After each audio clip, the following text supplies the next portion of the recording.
The following is a presentation of Fox Sports. We are Blackmore. We are Arizona.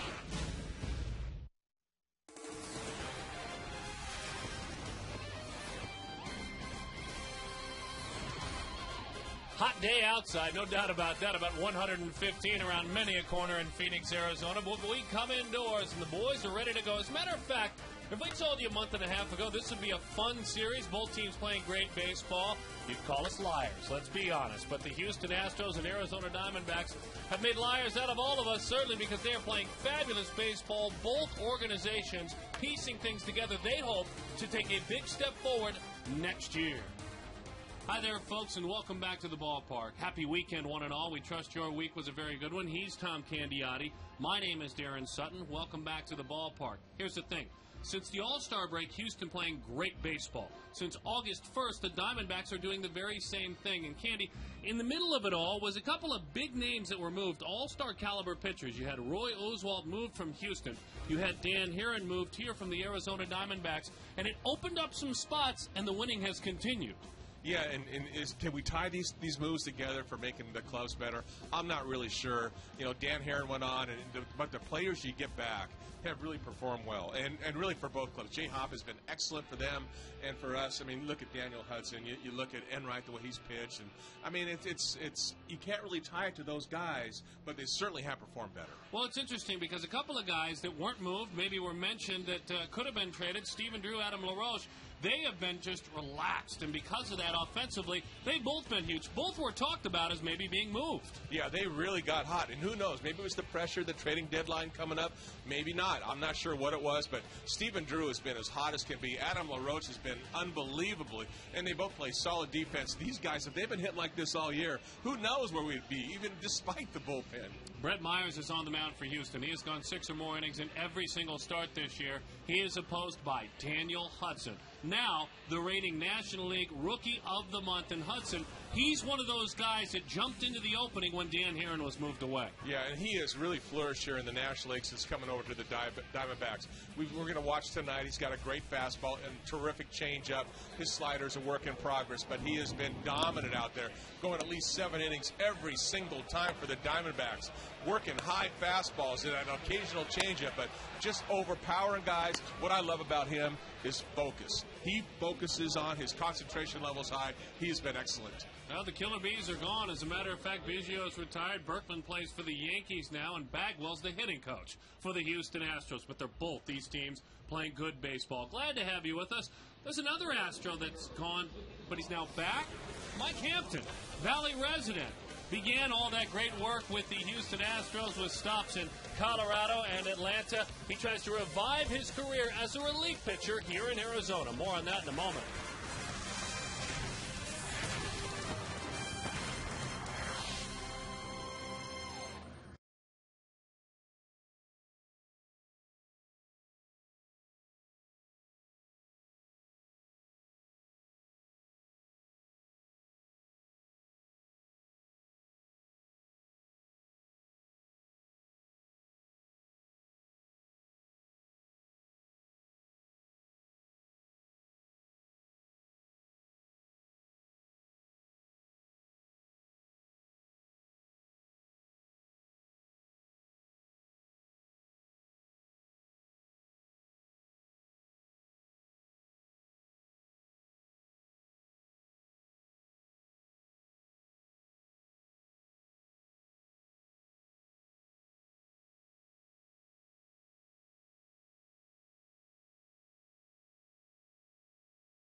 Diamondbacks baseball brought to you by Gila River Casinos, proud partner of the Diamondbacks. Sanderson Ford, Arizona's largest Ford dealer. Southwest Airlines. Visit southwest.com. Grab your bag. It's on. And just about ready to go in downtown Phoenix, the first of three between the Arizona Diamondbacks and the Houston Astros. A full weekend of baseball on this holiday weekend in downtown Phoenix. Now, the Diamondbacks completed their September call-ups today, adding a couple of arms to the bullpen. We take a look at who is here, and we have a young guy and an old guy. We'll start with the gentleman on the right. That's Zach Kroenke, 26 years old. He will be making his major league debut in 40 games this season in Reno. He struck out 69 batters. Meanwhile, Mike Hampton, you may have heard of him. He's played 15 seasons of professional baseball, 37 years of age, but making a comeback. The Scottsdale resident last pitched in the big leagues for the Houston Astros last year. He had to have shoulder surgery with a torn labrum, and is making his way back, made his way into the clubhouse today, and back in a big league clubhouse. Of course, spent 15 seasons, started with the Houston Astros, actually pitched for him last season. Mike Hampton given a lot of credit by Brandon Allen for getting his mind right. The rookie, the second-year man, coming up here and hitting the big grand slam in the sweep over the Padres. Speaking of the sweep, we look back at scenes from the sweep in the Diamondbacks' last three-game series here at Chase Field. What will happen the next three games? Let's find out. Darren Sutton and Tom Candiotti have the call. All the action coming your way on Fox Sports Arizona.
The young right-hander, 23 years old. Brad Mills, the skipper, certainly a great resume coming up with the Boston Red Sox organization with Terry Francona. And on that resume now is what he has done in the second half here in Houston, Texas. And that probably, as a skipper, is the most important thing on that resume. Let's take a look at his starting lineup. And there is danger at the top of that order with Michael Bourne, 44 stolen bases. Angel Sanchez done a fine job coming up at shortstop. Hunter Pence having a big second half. Carlos Lee hitting a little bit more. It's Keppinger, Johnson, Brett Wallace out of Arizona State. Humberto Quintero, and Brett Myers is on the mound. The numbers for Daniel Claiborne Hudson, delivered by the UPS store. Candy, take us a little bit deeper beyond those numbers. Well, he's got a fastball, he's got a slider, he's got a changeup, he's got excellent command. He's only given up 19 walks this whole season. He can put guys away with his fastball. And the one thing I love about him is how he's shown the ability to be able to bear down in the clutch. His wrist numbers are excellent. He's only given up an average of 200 in those situations. We are underway, and there is a strike. Jumps ahead. 0-1 the count to the speedy Michael Bourne.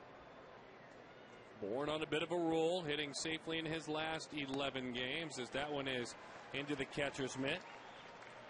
And 11-game hitting streaks, that means he is stealing bases. He's hitting .386 with 5 stolen bases during that streak as well. The Astros rely an awful lot on him getting on base, trying to make things happen. I mean, he is a speedster. He can run. You know, he'll get some infield hits. He'll drop a bunt. He'll play games with the third baseman, the first baseman, you know, when he is in a situation, in an account where he can bunt. So you want to keep this guy off the bases. That's a slider. Now, that is his distant third best pitch, and right away, Michael Bourne has a big beef. I mean, a large one with Eric Cooper. His slider is not supposed to do, from what we've seen, what it just did. This is an A slider. It's a nice pitch. I thought it was a good pitch, and I think it could have been called a strike. I think Bourne's complaint was it was called late. It was a delay call. As that ball crossed the plate, that's right where you want to throw it. Yeah, Montero brought it up just a hair, but with 2 strikes as a hitter, you got to beware because you got to foul those close pitches off. 1-0 the count to Angel Sanchez. Sanchez picked up in exchange for Kevin Cash from the Boston Red Sox organization on July the 1st, and spending most of this year in AAA Pawtucket, where he hit .274. You love Hudson. If Hudson starts getting that third pitch anywhere close to his fastball or his changeup, look out. I mean, he's been pretty dominant already with just really basically 2 pitches. And I'm liking the zone already. This is a pitcher zone that we've seen go on in the few pitches that we have seen this game. But when you look at Daniel Hudson, I see him with a guy that's got a lot of focus, a lot of concentration, no nonsense. Give me the target, give me the sign, let me nail it. Big kid, stands about 6 feet 6 inches tall. Virginia born and raised, where he played a lot of prep baseball with Justin Upton and with Mark Reynolds' brother. Played with him, so there was a tie right away when he was acquired in the Edwin Jackson deal. And let it be known that everyone is happy with that deal, because Jackson, in 5 starts with the Chicago White Sox, has a sub-2 ERA, so congratulations to him as well. In the middle of a pennant race. Yeah, doing a great job for the White Sox. He really is.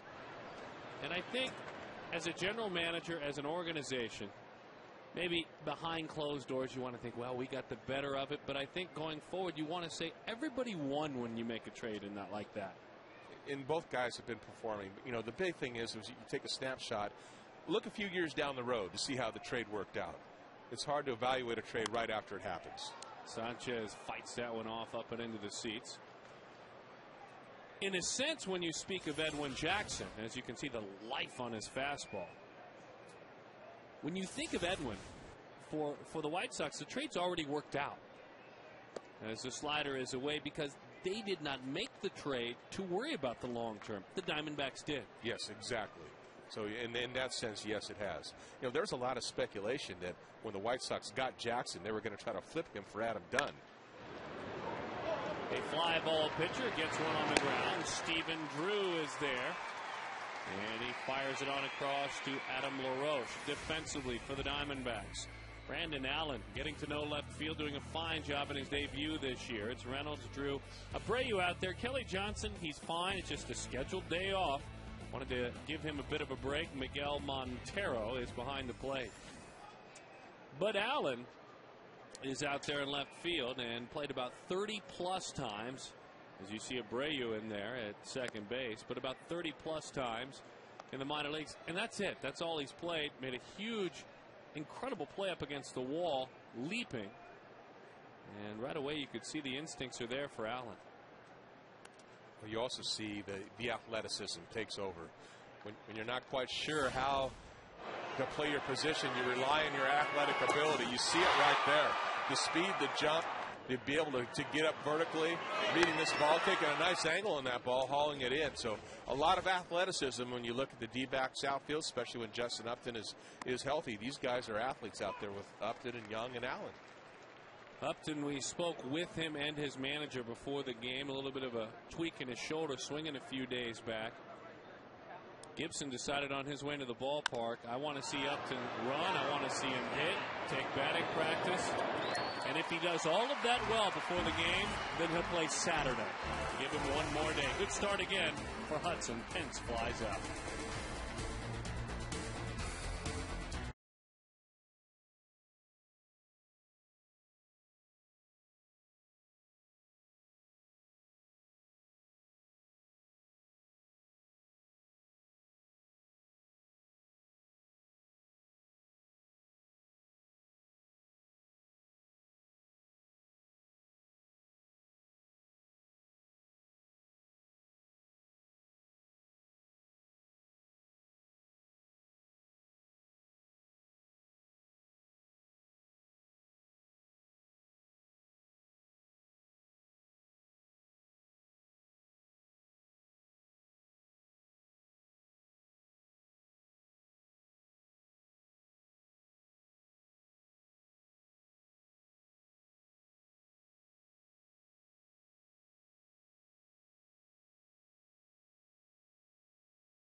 To get your family, come on down to the ballpark. We're glad to have you here, and it's a holiday weekend to boot. So we'll see you here Monday. Kirk Gibson, no days off for that man, though. Days off will come in the wintertime. Let's take a look at Gibby's starting lineup.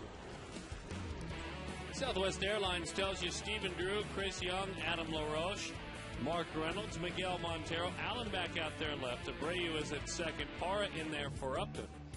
And Daniel Hudson handles the bat pretty well. A big guy, an athlete, 2 of 14. And then there's Brett Myers, who is having the finest year he has ever had in the major leagues. Grew up in the Philadelphia Phillies organization and had some nice years in Philadelphia, but he has not had a year like this year as he fires strike one.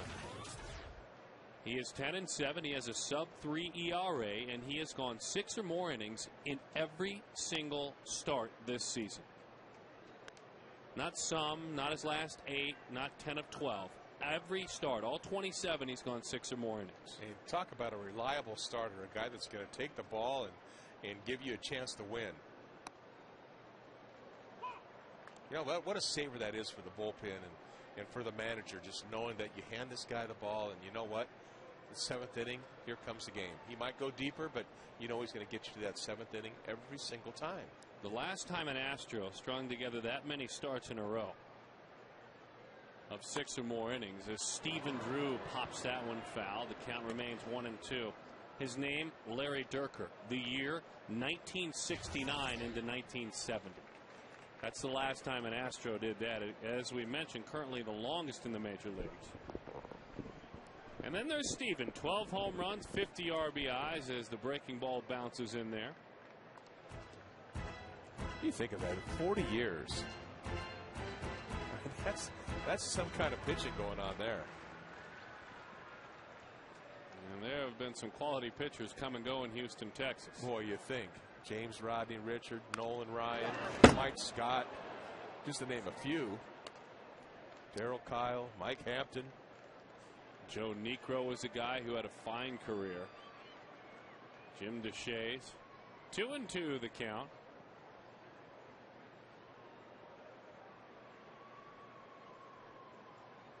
Country boy, I'm guessing. From Jacksonville, Florida. Stephen Drew is a country boy. He is from Georgia. Drew is hitting .349 since the 18th day of August, and the beat goes on for Stephen. He is red hot. Fastball out over the plate, smashes it right back up the middle. Two-seamer, starting to tail back. Look at Drew's eyes, front shoulder right on the ball. Mechanically, he is locked in. There you see the last 9 games. He has hit in 8 of those 9 games. He now has 18 hits in his last 9 games. That one is a breaking ball that misses away. That pitch right there speaks to a little bit of the growth of Myers this year. He is using his fastball less than half the time. That's down from what he has done in the past. He used to be a big-time fastball pitcher.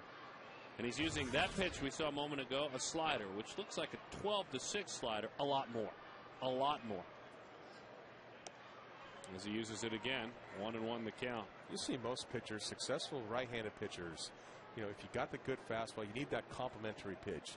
It's a change. Daniel Hudson, it's the changeup. You know, for him, it's the slider. You got to have that second pitch that comes off the fastball. And the slider looks like a fastball to a hitter, so does the changeup. He likes that slider again to Chris Young, and it's outside. 2-1 the count.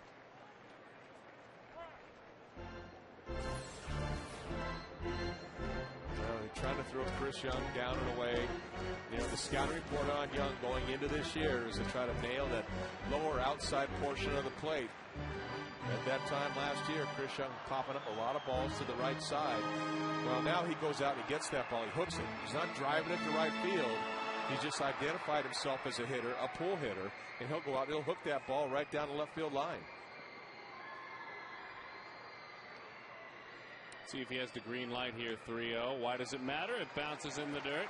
Might have, but we'll never know. Young reaches on a walk and a slow start for Myers. The 30-year-old right-hander hasn't been able to really use his defense yet. Let's take a look at who's out there working.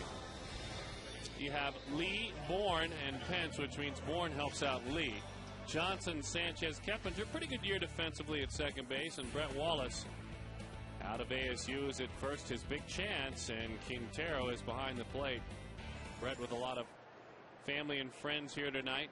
Was excited about this opportunity to get back to play in Arizona. Began his professional career back in 2008. And here he goes now in the National League. This is his chance. Hit everywhere he went in the minor leagues. Now he gets an opportunity. 1-0 the count to his fellow first baseman, Adam LaRoche. Adam in the middle of a 6-game hitting streak. Gives that one a ride to left field. Carlos Lee won't get there. Over his head off the base of the wall. 1 run is in. They will throw up the stop sign to stop Young.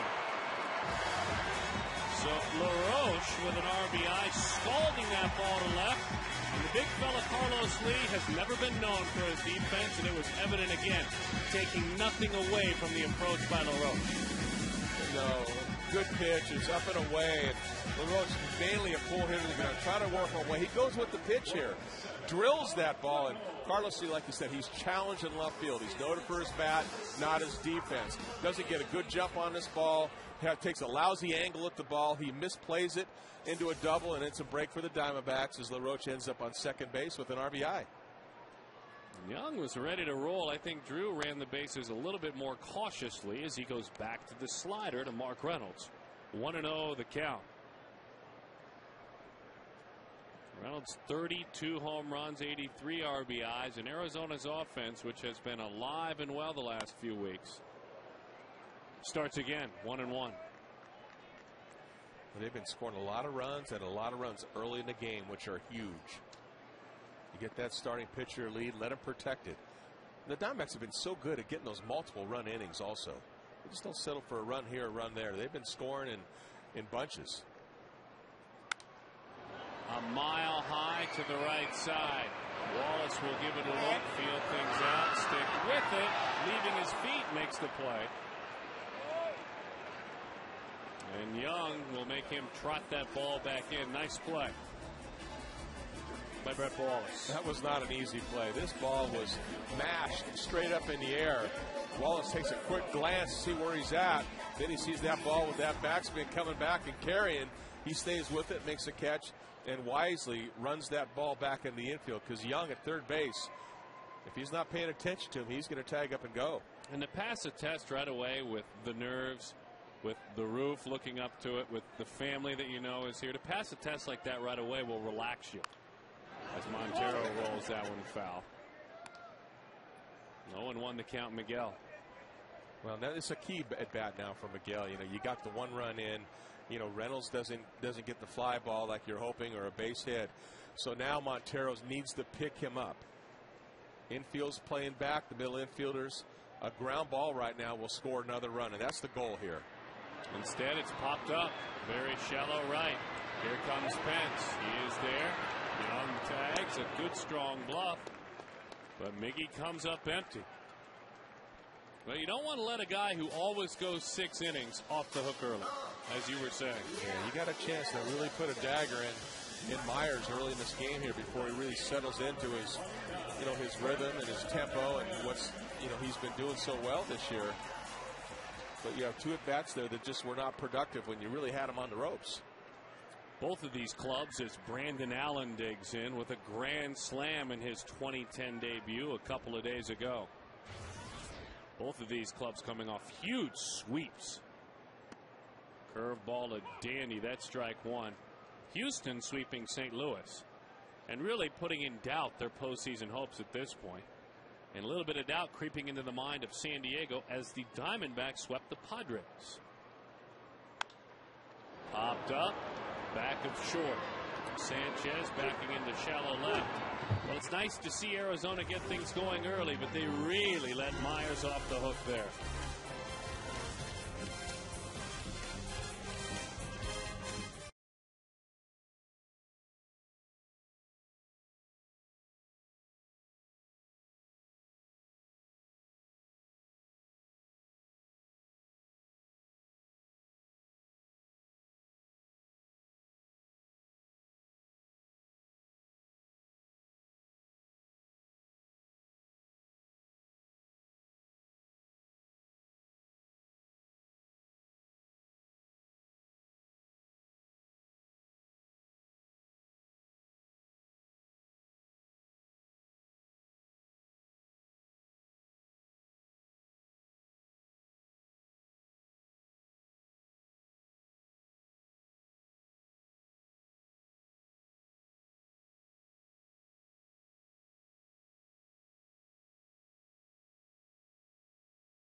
Represents Diamondbacks baseball, brought to you by Wells Fargo. Together we'll go far, and by Resident Evil Afterlife in 3D in theaters September 10th. Glad to have you back at the ballpark. Tom Candiotti, Darren Sutton, Mark McClune. Trust your week was a good one. Carlos Lee, his first shot defensively, though it was a well-struck ball, not a very good one. As he leads it off, and strike 1 from the right arm of Hudson. Lee, 19 home runs, 78 batted in.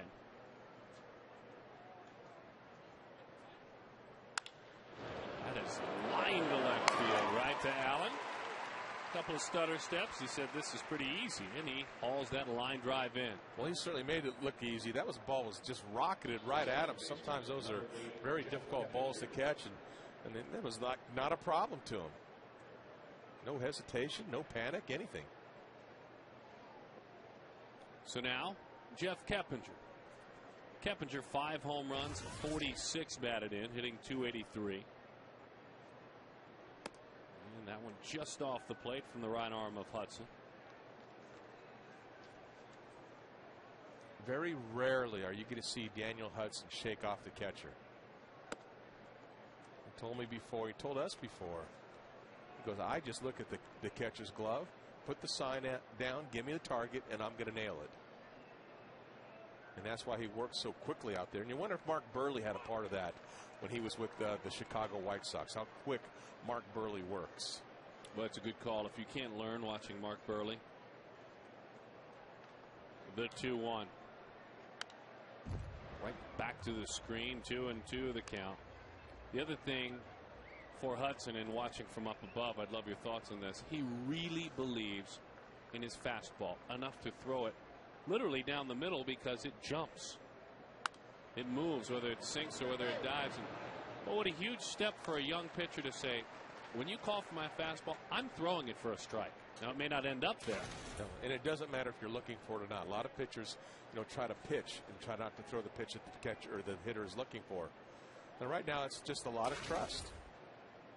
There's a changeup. That's the number 2 pitch. Though he threw a great slider to Michael Bourne. And let's face it, hitters tell you, they give you the feedback of what kind of stuff you have out there. If hitters start squaring his fastball up, he's going to start throwing more changeups.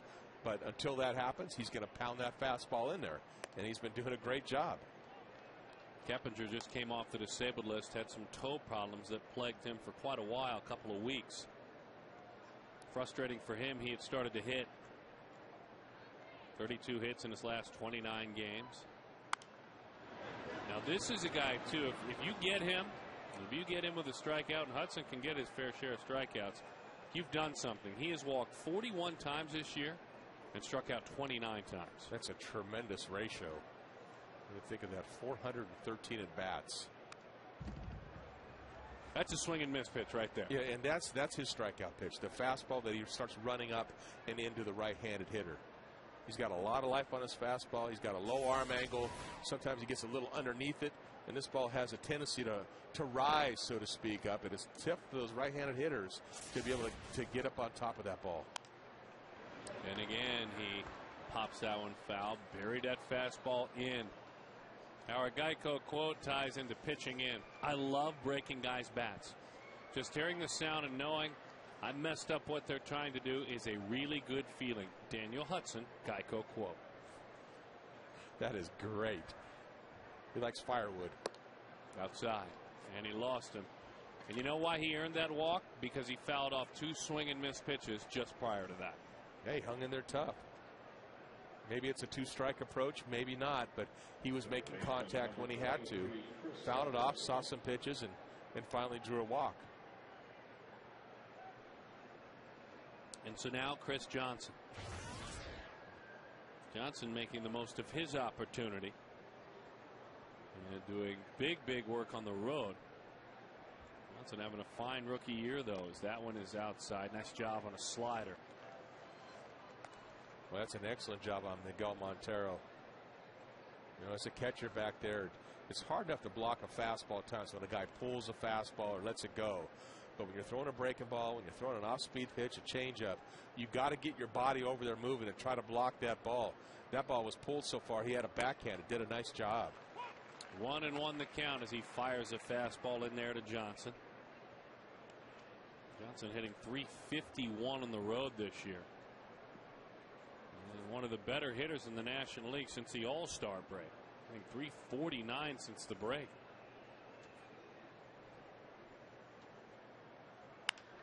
Change up, fly ball, pretty well struck. Barr going back, squares up on the track. And Chris Johnson is erased on a deep fly ball to Gerardo Parra. Hey, don't forget, bring a group of 6 or more to the ballpark and enjoy the game from a D-back bullpen suite for just $99 per person. Now each ticket comes with $20 in food and merchandise credit.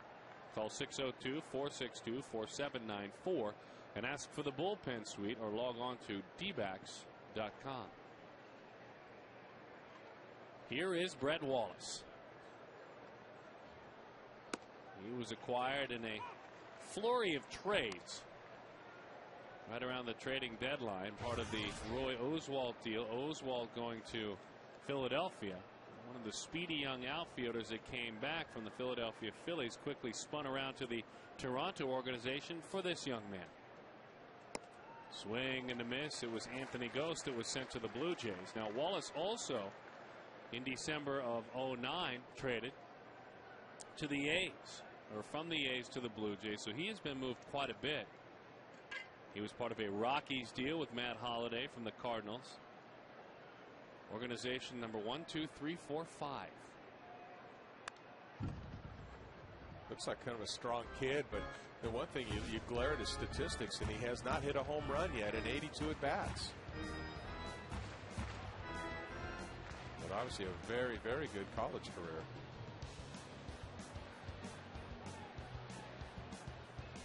This year in AAA in Las Vegas, hit .301, hit 18 homers. That one is fired. Last year, between AA and AAA, hit .293 with 20 homers. Known as a guy, has always been a guy that's talked about as a big guy, a pure hitter, and now he gets his chance. Inside corner, that's strike 3. 3 pitches, Wallace sent back to the dugout. An electric fastball from the right arm of Daniel Hudson. By the way, pitching in again.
Going into tonight's telecast, log on to Facebook or Twitter, FoxSportsArizona.com to share your thoughts on the following subject.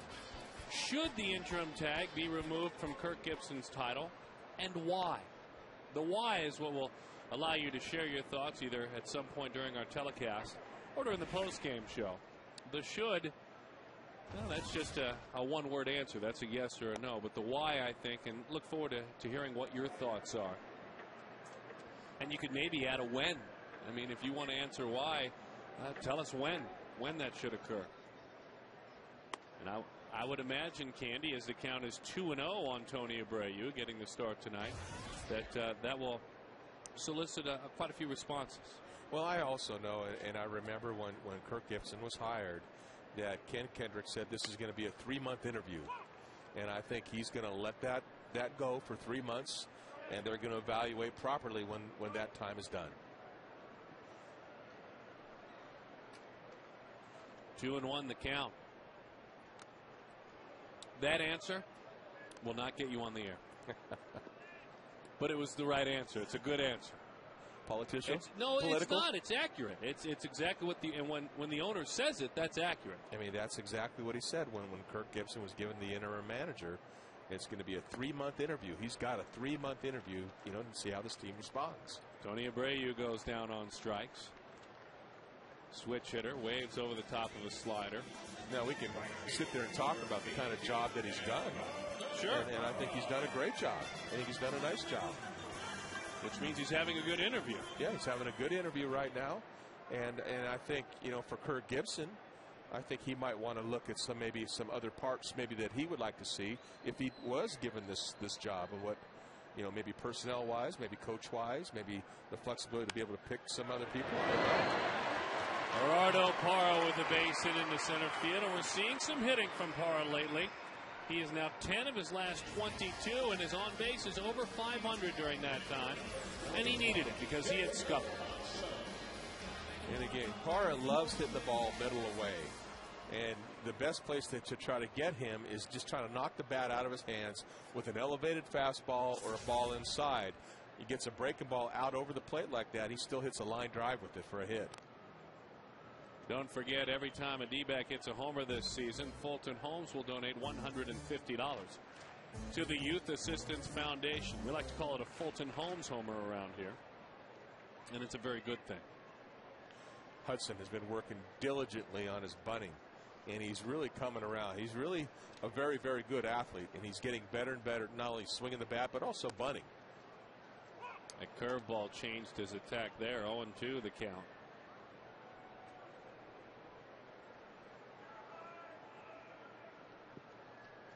Diamondbacks lead it 1-0. They will tell you it could be more. He's going to go ahead and give it a go with 2 strikes. Nice job on a curveball. Candy, that's what you're talking about. I'd love to know what he did right there, my friend. Well, when he squares around, it's not a complete square around, and I like that. He opens up his hips. But the one thing you want to do is start that bat at the top of the strike zone and put a little tilt to it. And then as the ball goes down, you go down. And the big thing is you don't jab at it. You try to catch the ball with the bottom part of the bat. And that's what deadens the ball. He did that perfectly.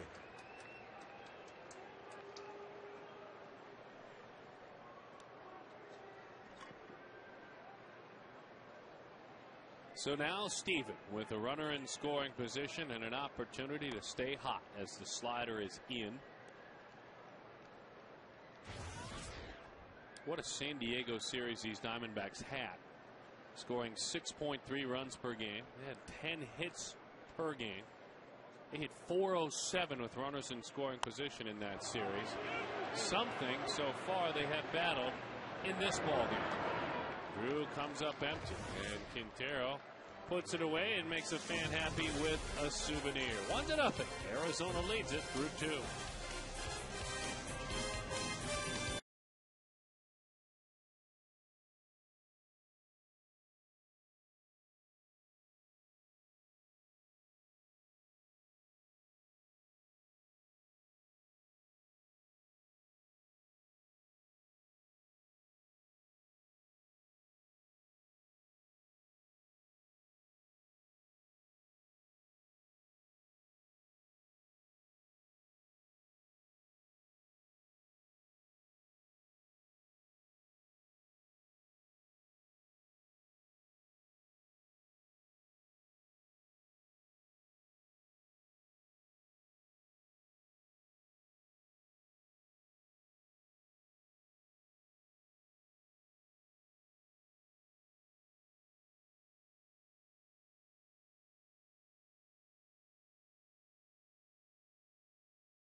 Time of year again, college football is back. We started to follow it around the country last night. Now locally we follow it, and we are honored to break things out for ASU. Portland State comes to town. All the action tomorrow on Fox Sports Arizona. You bet. Whether it's starting to chill a bit maybe in other parts of the country, it is still hot out here and hot for college football. Football season starting. What level of football do you like best? High school, college, the pros, or none? A, B, C, or D, 36929. High school, college, professional, or none. Or in Tom Candiotti's case, E, fantasy football. There you go. I'm all in. First all pitch those. fastball. It's popped foul up and into the seats off the bat of Humberto Quintero. Well, I vote long and proud and hard for college football. That's what I vote for. Love it. Can't wait for college football. Couple games already. 1-1 the count.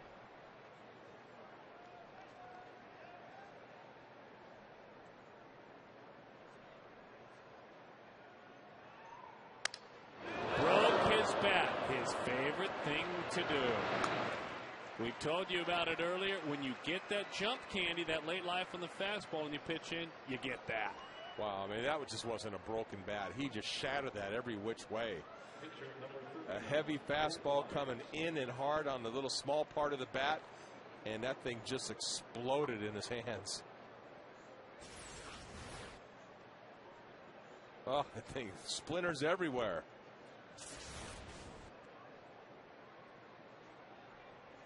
And the fastball's got him jumping out of there. That one looked like it might have been a little bit in. You like the zone so far of Eric Cooper. Oh, it's a big one so far. Well, outside corner. This is the bat we're talking about earlier. Look at that. Firewood. Kindle. The 0-2. Fastball. Good evening, Mr. Myers. 9 of 52 this year. And only strikes out about a third of the time. So he's a pretty good hitter. Handles himself all right as a pitcher. And he was blown away. You know, this is what we talk about with Daniel Hudson, believing in his fastball, as you were talking about before. Look at the life on this ball, just explode up there.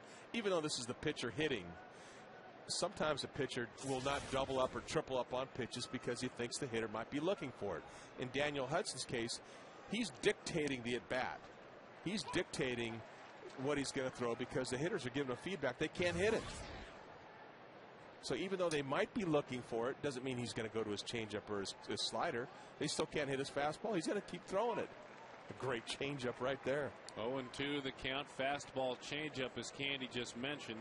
Reynolds now backs up at third. He had to be in because of those infield hits and the bunt ability. There's a slider. I can't, and you know this also, Darren, there's no better feeling for a pitcher when you go out there and you know the batter knows what's coming, you're going to throw it, and he still can't hit it.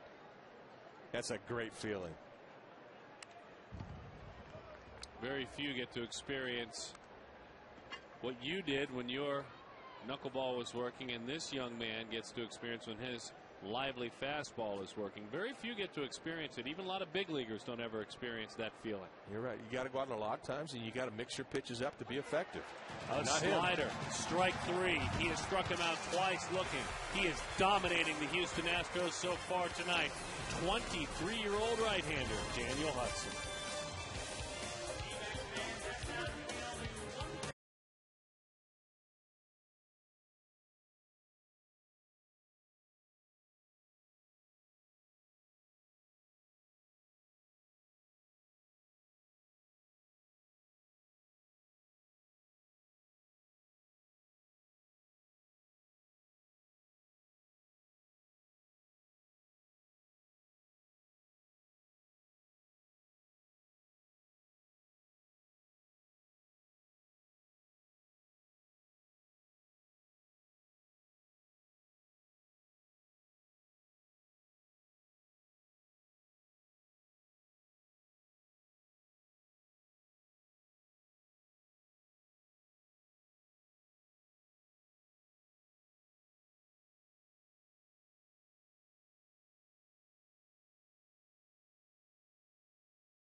It's a great thing to enjoy at the ballpark. Section 111 at Chase Field. Interactive kiosk. You can come out and enjoy it. It's brought to you by our good friends with Gila River Casinos. I double dribbled there. It's just Kachinko, not Kachinko.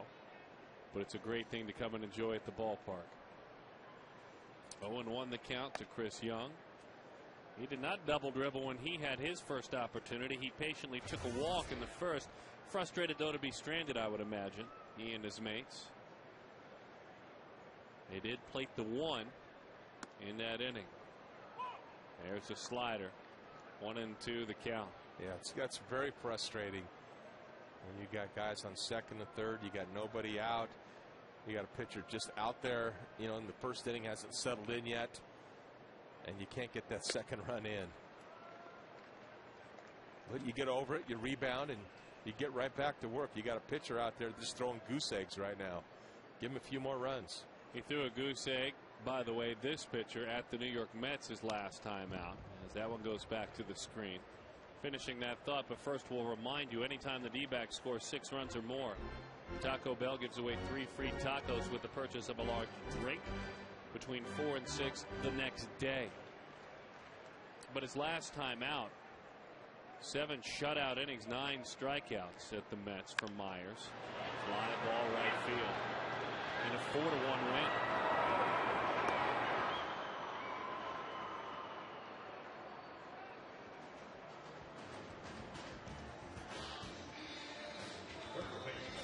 Pitchers are trained to nail the pitch low and away. A breaking ball, he stays down on it. He's trying to hit that ball out to right center field. Got a little bit underneath it. So now Adam LaRoche, who drove a ball on a line the other way, picked up an RBI over the head of Carlos Lee in left, and so Lee back a few steps this time. And a huge shift defensively. It took about half a season, but now everyone's doing this to Adam LaRoche. 1-1 the count.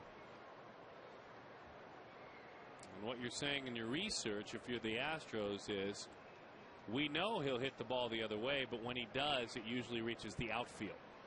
It's not on the ground. When he hits it on the ground, we know that it's pulled. Our research tells us that. Rarely are shifts like this, Candy, as you can see the record-setting year for LaRoche, passing Tony Clark from 05. These just aren't based on hunches, these shifts. No, there's a lot of data that goes into this. Pretty nasty curveball right there. 12-6, dropped it from about thigh high to the dirt. Boy, that was tough to hit. There's so much data in baseball now. Look at the rotation on this. Tight, looks like a fastball, hard to pick it up, and that ball falls off the table. And this is one of the reasons you see that big shift, and I would guarantee you that those 13 hits to left, the majority of them, if not all of them, are in the air to the outfield, as that one is outside. There is a difference. You talk about the curveball / slider. That last pitch was the curveball to LaRoche. That was a little bit slower. Yeah, and a lot of right-handed pitchers will throw more breaking balls, curveballs, to left-handed hitters than sliders. Probably more sliders to right-handed hitters. To a left-handed hitter, a slider coming from a right-hander, unless they just bury that thing about hand high inside or down in the dirt away, it's very hittable. Off the end of the bat, Pence with a dive. Did he hold on to that ball? He did. Hunter Pence with a fine play, as only Hunter Pence could make it. So Mark Reynolds, he is erased. Here in the third, 1-2-3 go the Diamondbacks. 1-0.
A little rhubarb in South Florida. The second time that there had been a pitch thrown to Nigel Morgan. Chris Volstad feeling the attack of Morgan, but then Gabby Sanchez coming on in, and the bench is clearing. The whole story in that, obviously, the night before, Nigel Morgan came in hard, kind of went out of his way to knock out the Florida Marlins catcher, who wasn't blocking the plate. There was retaliation in his first at bat. Morgan was hit with a pitch. He promptly then stole second and third, which the Marlins didn't like, so they threw at him again. Well, that's one of the best clotheslines I've ever seen. Gabby Sanchez, I think it was. The golden rule when you have those brawls is you never let the batter get to the pitcher's mound. The catcher's going to try to get him. You got your corner infielders are going to come in. Sometimes that hitter gets there. But Volstad's, what is he, 6'8"? Big kid. He's huge. And you got this guy coming out. And it's almost comical. But Gabby Sanchez with the blind side of a clothesline. Boy, he took him down big time. It's a bit of a rhubarb. We haven't seen one of those in a while. Kirk Gibson, we were talking with him before the game, as a changeup is a strike and a good one to Hunter Pence. You know, there was some talk of there was a huge lead, an 11-run lead or whatever the number was for the home team, the Florida Marlins, and the discussion was, well, if your team is down 11, you wouldn't be stealing bases. Kirk Gibson said, if I was in Nigel Morgan's shoes, I'd be stealing those bases too. 0-2 the count on Hunter Pence. Now, if you're up, it's a different story. Then you are clearly rubbing their nose in it that you don't like that you were thrown it. Well, as we were talking to Gibby too, he said that he would steal bases until you got to maybe the 6th innings, depending on where the situation of your bullpen is or something like that. But in this day and age, you don't stop scoring unless you start, getting into the 7th and 8th and 9th innings, and it's you can tell the game's out of hand. A lot of times it's a feeling of what's happening out there. But for Nigel Morgan, your team's down 11 runs. You're trying to get in the position to be able to score a run. You're trying to generate runs to try to get back in the game. There's nothing wrong with stealing a base there. And he was angry. I mean, he wanted to rub their nose in it a bit. No doubt. That's part of baseball. The hard thing for Morgan right now is he's getting a baseball, mind you, as I say this, folks, a baseball rap sheet. He has been in trouble. And that was a 8-game suspension for that incident. There was a 7-game suspension pending with an incident with some fans in Philadelphia, and it's been a tough couple of weeks for him that he has brought on himself. Yeah, well, you talk about the big thing, reputation. And when you start getting that bad reputation, then things are going to happen bad your way. It gets around the league very quickly. A former hockey player, Morgan, and a good one. A very good hockey player. There are certain things that don't carry over hockey to baseball. Bouncing ball, Hunter Pence single into center field. And there's certain things you like to carry over. Pence 1 for 2 in this ball game. Let me ask you this. If you're the manager, don't you love the fire of a kid like that? Maybe he hasn't done the right things, but don't you love that intensity and the fire? Well, it's that manager's job, Jim Rinkelman, if they want to hang on to him, to continue to control it. That's what he has to do. That's part of managing. It's worth a discussion, I'll tell you. It has caused a lot of discussion. Two teams out of races and a lot of talk about what occurred. Carlos Lee, they broke his bat. He said that's his favorite sound, breaking the bat. And you heard that, didn't you, folks? They even called the infield fly rule on that. Carlos Lee got right deep in that kitchen. Listen to this.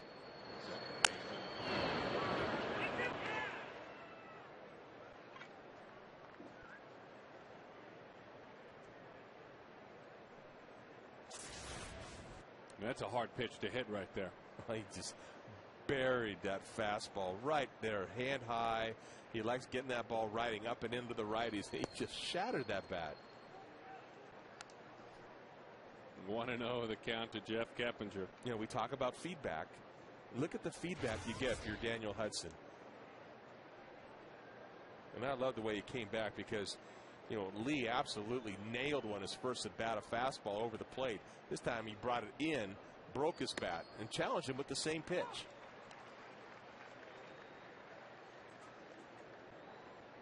One and one the count. Mike Scioscia, the manager of the Angels, at one point he was a catcher for the Dodgers, and I had the opportunity to be able to pitch to him for a year.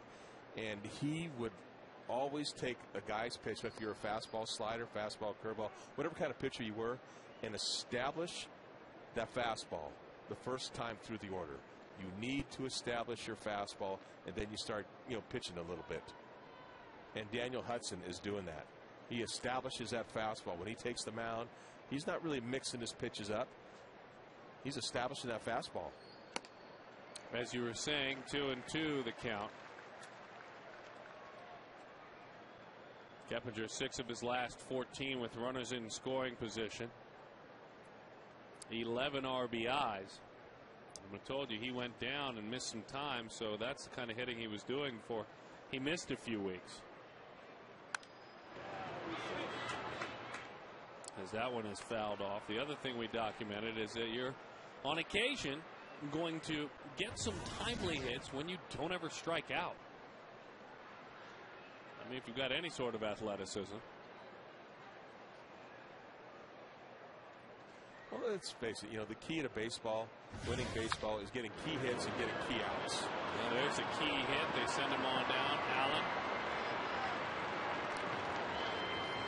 charges in, and an RBI for Keppinger. So there's your key hit. And it's a 1-1 ball game. The Astros, Keppinger, his 47th RBI. Success is getting the key hits, a changeup, tailing down. He gets him out front. He keeps his hands back well, just enough to be able to guide that ball through the left side of the infield. Brandon Allen comes up with that ball and knows he doesn't have a play at the plate and just gets it back in.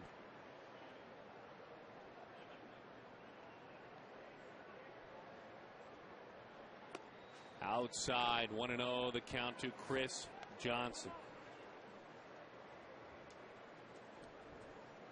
You know you've pitched well when you give up a run and you're a bit shaken, so the catcher wants to come out and visit with you.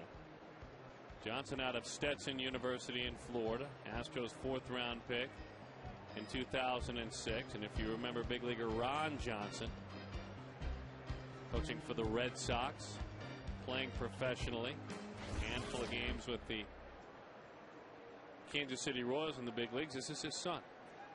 Played baseball, teammates with RJ. In 1980 in Jacksonville Suns in the Southern League. Played against them, actually. He went to Fresno State. How about that? There's his baby boy in the big leagues. Thanks, buddy. 1-0. Oh, that's already happening to me, too. There's that changeup. Good pitch. 1-1 the count. His father said, as a part of some of the advice he gave him, relax. Play the game hard, but relax, because the biggest mistake a lot of players make, and his dad said he struggled with it, was the anxiousness and over intensity that goes along with coming to the big leagues. 0-2. 1-2, check that. But Johnson has been relaxed. He is, as you see, a Floridian, and Stetson down in Florida, but hitting .328 coming in. He's making some pretty good contact, getting his base hits. 6 homers, couple triples, 16 doubles. Now his dad was a home run hitter, and he can pound the ball. Really? Oh yeah, some long home runs.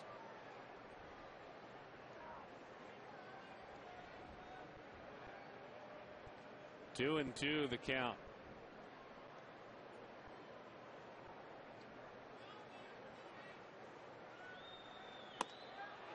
A changeup, whether he meant to or not, he ties him up on the inside. Montero was heading to the dugout. That's just 2 outs, Miggy. And we continue on. Just all kinds of movement on that pitch, and Miggy takes off. He thought that was the last out of the inning. Changeup, but just tremendous movement on that ball.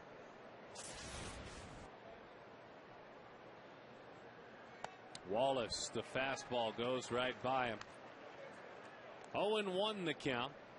Growing up an A's fan because he grew up, he was born in Marin in California, home in Sonoma in California. Again, the Cards' first pick in 08 out of ASU. Fastball inside corner, 0-2 the count. His sophomore year in college, he hit .404, 16 homers, 78 RBIs. The Pac-10's Triple Crown winner. Well, that's saying something. Yes, it is. 0-2. Didn't mean to. Don't forget, enjoy Labor Day with an afternoon of baseball and snacks at Chase Field. The D-backs take on the Giants. That ought to be fun at 1:10. Hang out in the all-you-can-eat section for only $30. All the good stuff, popcorn, hot dogs, Pepsi, and chips, and all you can eat. 602-462-4794. dbacks.com/all-you-can-eat. Couldn't get to eat that fastball. Wallace, he had it blown by him twice. He has struck out against Mr. Hudson, but we're tied at 1.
Baseball NL West leader, the San Diego Padres take on challengers, the Colorado Rockies.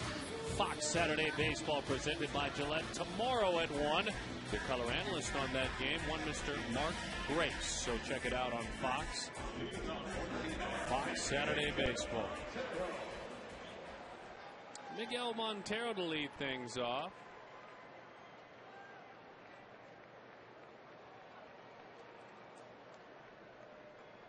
And a nice bounce back getting Johnson and Wallace by Daniel Hudson. You know, to me it looked like after Daniel Hudson gave up that base hit to Keppinger, it seemed like he turned it up a notch. I think he got a little upset. Well, he turned it up and punched out the next two guys. That one is fouled off. Hey, don't forget, by the way, tomorrow, Miguel Montero bobblehead night against these Houston Astros. Miggy with his own bobblehead, and he's earned it. For more info, visit dbacks.com/bobbleworld. Of course, pick up some tickets. Come on out. Enjoy a Saturday night at the ballpark. I look forward to having you out here. Bring your little radio to it, your earphones, and listen to the Governor and Candyman call that game. That game is on radio only. Swinging through the slow curveball. That's certainly, as we mentioned, different than the slider. So he goes down on strikes. And again, he'll throw that to more of the left-handed hitters than he will the slider. Brandon Allen. What a 2010 debut he had. And a key moment in the ball game against Luke Gregerson, a grand slam home run. And helped to ensure a sweep of the San Diego Padres as a slider is a strike. 0-1. Well, it's the old motto. If you hang it, we'll bang it. And he left it up there. He hung it. Gives that one a shot. Fastball in. Couldn't keep it fair. Now, this is what you like about Brandon Allen and the possibility of him maybe playing left field in the future for the Diamondbacks is the ability to hit with power, hit the home run. And we haven't had that with the Diamondbacks this year. And you got a guy that's able to come up, one of your corner outfielders, to go up there and just be able to knock one out of the park and influence the game the way he has. That's big. And a pretty athletic outfield between Upton and Young and Brandon Allen. And especially with the guy, as you said, with the power out of that left field spot. A nice take as he doesn't chase on 0-2. The one thing Allen did, along with those homers in AAA, he walked a lot. So his on-base percentage, even though he had 261, was .405. Wow. And that can't be overlooked. The 1-2. Breaking ball, it was chopped foul.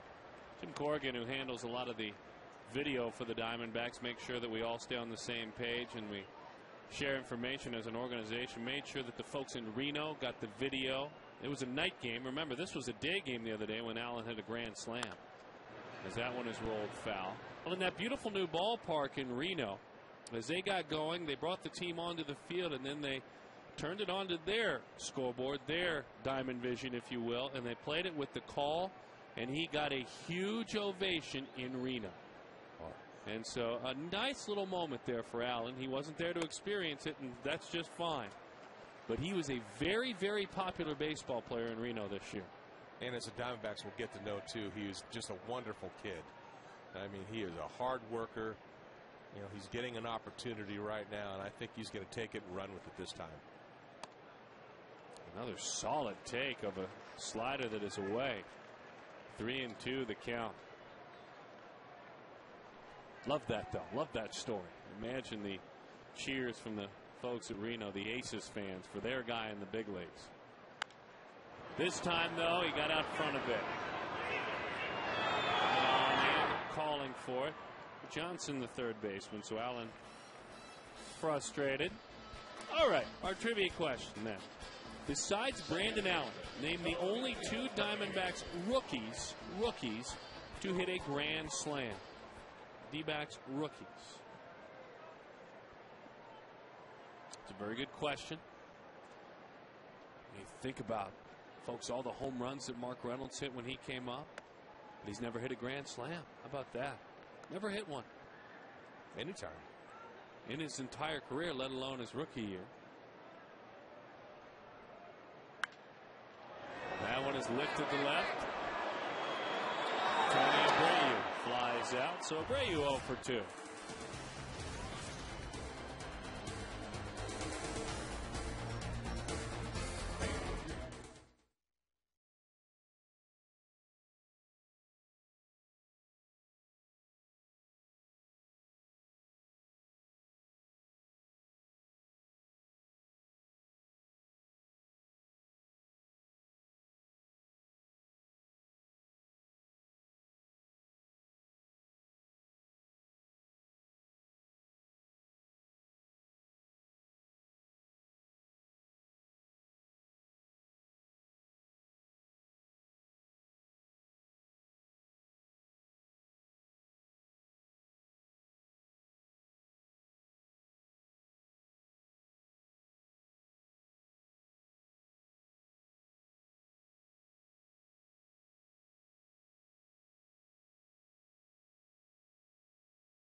We head to the top of the fifth, tied at 1. We have headed to the pool, and each year The Arizona chapter of the Make-A-Wish Foundation grants 250 wishes tonight.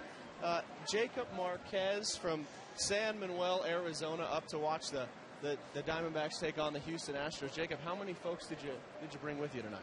50 and some of our minors. They're part of your baseball team, is that correct? Yeah. Well, you're 14, and it looks like you have a heck of a team behind us. And joined right now by Monique, his mom, and Richard Ivy, his grandfather, and his coach. And what has the last 2 years of your life been like since Jacob here was diagnosed with leukemia? It's been a struggle, but we're getting through, and everything's better now. He's doing really great. So it's a tough road, but we're getting through it. There's a light at the end of the tunnel. Coach and grandfather, obviously today has been a thrill for a guy who's still playing baseball. What's today been like after all that he's been through? It's been amazing that Make-A-Wish could actually put something together for a person that's worked so hard to get through this struggle of leukemia. He's a trooper. He works really hard and tries not to let anything get him down, and he does good, and I appreciate the Make-A-Wish Foundation. Real quick, you're his coach, so I know you're a real humble kid, so give us a scouting report real quick on this 14-year-old that I'm told by his teammates throws 76 miles an hour. Is that correct? 76 without being warmed up. He throws a little harder when he gets good and warmed up, and he hits the ball pretty far too when he gets a hold of it. We heard chemotherapy one day, and you go out and you hit a 2-run home run. Quite a story. Now, what's next up for the minors here, your team? What's next up? What are these guys going to do next? Cannonball contest. Well, do it, guys. Come on. There we go. Jacob Marquez and the San Manuel Miners out here, and this guy still going to be doing treatment through 2012, but having a heck of a time tonight out here, guys. Great pause there, Mark McClune. Good stuff. Myers is in with a double. And so Brett Myers, I told you earlier, he handles the bat very effectively. This ball beats him away, but he still gets the bat on the ball. Goes that way. Parr not even close to that ball, but dives for it. He gets up. Luckily, the pitcher's running. And because the pitcher's running, he only gets into second base. It never feels good when you're a pitcher when you give up a hit to the opposing pitcher. That hurts. 0-1 the count. Well, last inning he got upset when he gave up a base hit and an RBI, struck the next two guys out. We'll see if he gets mad again. 1-1 the count. Well, he has figured out Michael Bourne. He has backdoored a couple of sliders that have gotten him. He needs to continue to figure him out. Reynolds cheats in at third. He's on the cut of the grass. Boy, that electric fastball explodes at the plate. 1-2. Righties hit .226 against this pitcher in his time in the big leagues this year. That includes a brief time in Chicago. Lefties hit .217. Chopper, gotta get over there, and he does. But right to the bag is Adam LaRoche. Runner moves up to third, and the pitcher Myers. LaRoche so good around that first base bag.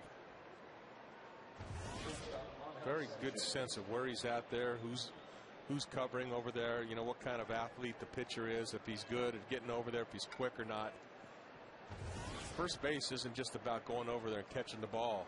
I mean, there's a lot to it that a lot of first basemen don't get credit for. Angel Sanchez is looking as a fastball sails away. 1-0 the count.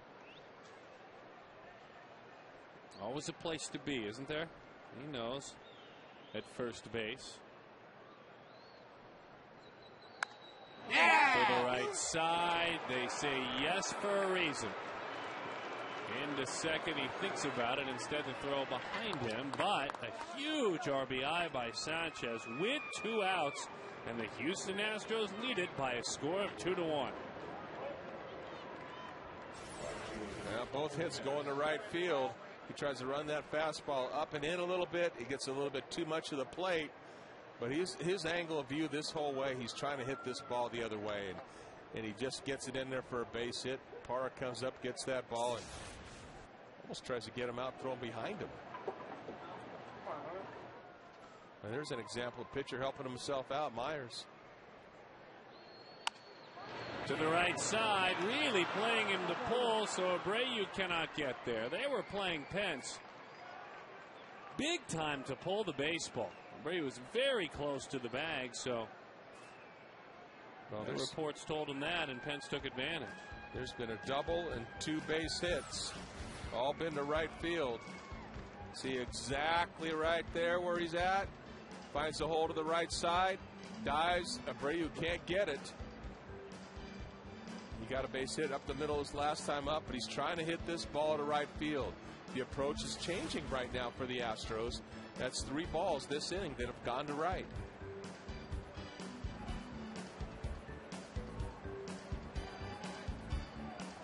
Nothing disturbs you more as a pitcher is when you give up balls that are not hit hard to end up finding holes for base hits and actually end up costing you.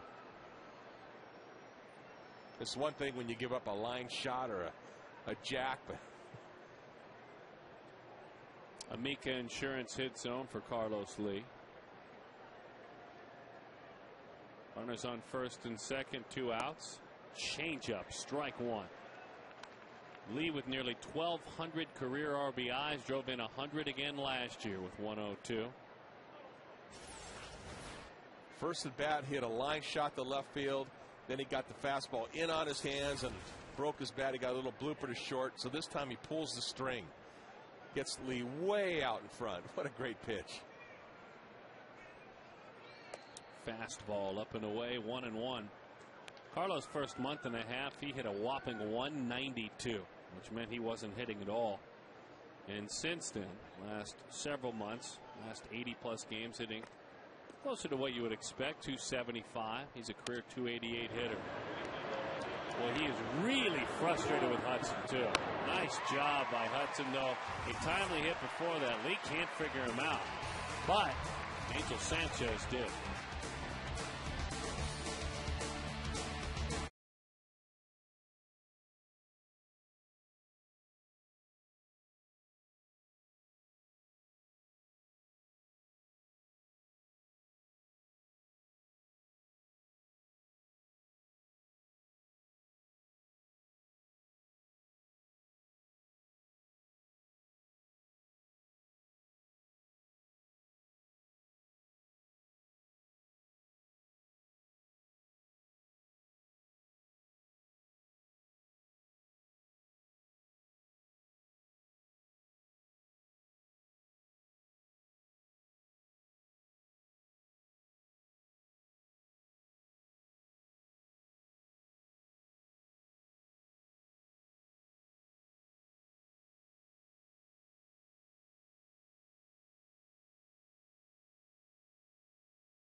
A look ahead at what's brewing.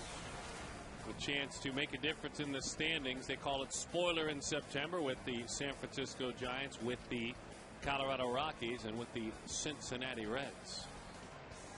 It's always fun. I think you get a little bit more out of yourself when you're a last place club and you're playing a team that's playing for everything, whether it's they're close and they're getting ready for the playoffs and they're playing at another level, or they have to win. Driven down the line to the corner. That one goes. Gerardo Parra, a foul ball. It's racing down the concourse looking for that ball. Parra flexing a little bit of power right there. Just couldn't keep this ball from not having a little draw to it.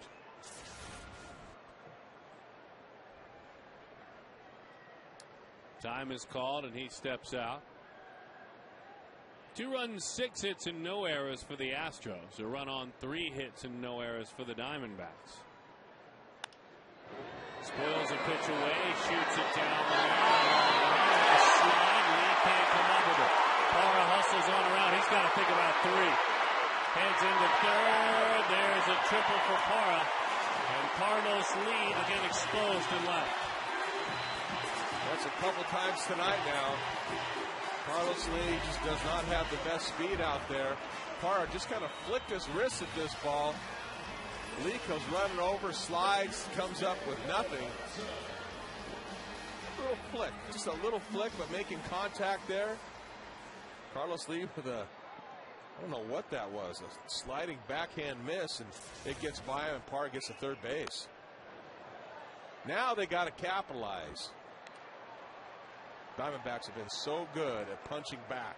When they get punched, they got punched in the 4th and the 5th. They need to respond now.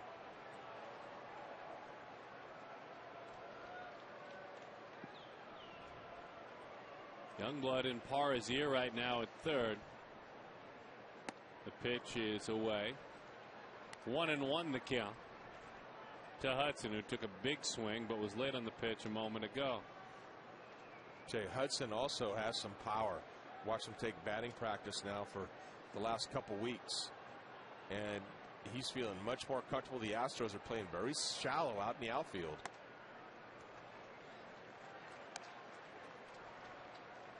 Very shallow out there. Like I said, he's got some pop. If he catches one, he'll drive it over their heads in a second. Outfield, as you mentioned, swung around to the right side as well. 2-2 the count. And this is the time where pitchers try to go for the strikeout. Guy on third base, the pitcher's up, you got 2 strikes. This is where he's probably going to throw him that big 12-6 hammer and try to go for the strikeout. This time Myers is trying to avoid contact. Just got a piece of it. Yeah, there it was. Just a little bit elevated. Hudson doing a nice job just getting a little piece of that ball and keeping it alive.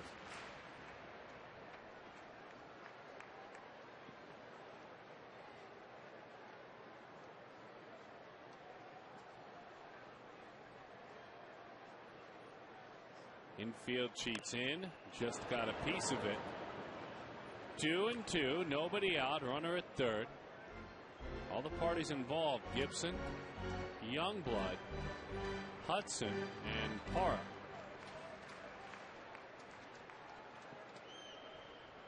Youngblood will come in and verbally get in Parra's ear. 2-2 the count. A late swing at a fastball, a huge strikeout. So Hudson goes down on strikes. It was not an easy out there. He battled. He fouled a couple pitches off. Made him throw some pitches out there. Just got beat. Stephen Drew. He singled and scored in the first inning. Popped up to the catcher in the second to end things. Astros now will bring the infield in with 1 out. Not with 0 outs, but with 1 out. We'll try to cut that run down.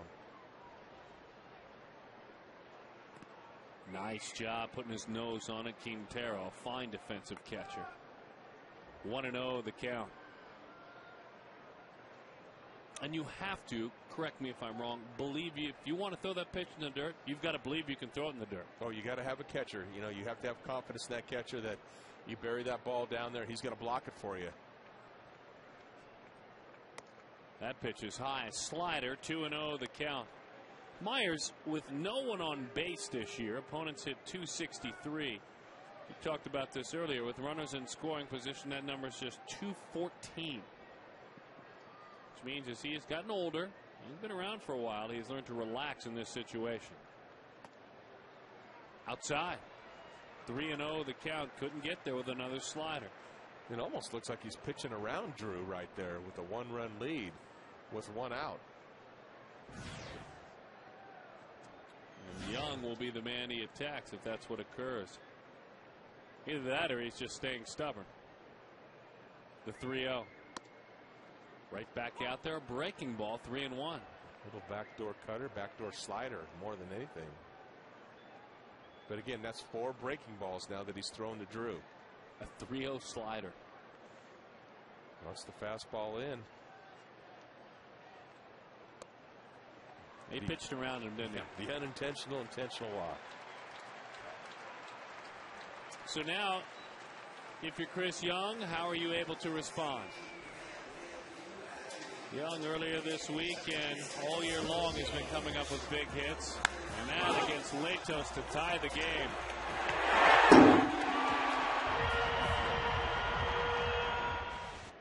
The game eventually won by the Diamondbacks, not with Latos pitching, but the bullpen for San Diego. Chris Young having himself a great year. 80 RBIs, 23 home runs. He's got an RBI chance right here. That pitch dives down and inside. Remember this with Young. He is from Houston, Texas. He has always thrived against the club that he followed growing up. He's a .346 career hitter against Houston. 6 home runs, 28 hits, 6 of them homers. He just always enjoyed his club.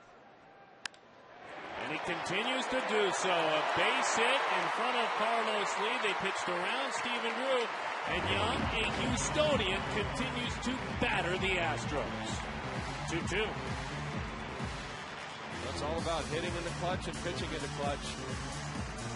He takes and break the ball out there and hooks it. He said he is one of the best pull hitters in baseball.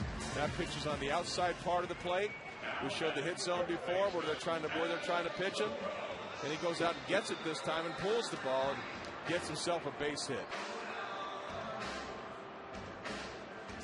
Young is now 7 of his last 17 with runners in scoring position. 12 RBIs in that time. Boy, now you set the table for LaRoche.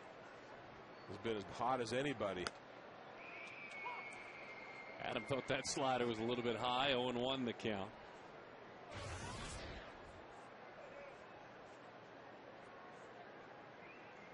Adam just 6 of 33 in his career against Myers coming in. Went back with a slider. That one stayed inside. But he does have a career home run against him.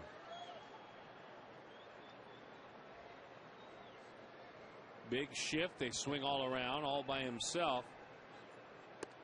As that one is away. And it's interesting to look at the defense now because Chris Johnson, I mean, look at the hole on the shortstop side of the second base back. Boy, look at this thing right here. You could drive a bus sideways right through there. Big hole. As a pitcher, what you do when you see a big hole like that, you don't want to throw fastballs away. Change-ups away, he's probably not going to go with it. He's going to turn over the top of it and probably hit a ground ball to the right side. Early in the game, we saw that ball that was up in the zone. He went the other way, up and away. Nailed that ball that Carlos Lee made a suspicious play on, misplay, and LaRoche, of course, got that double.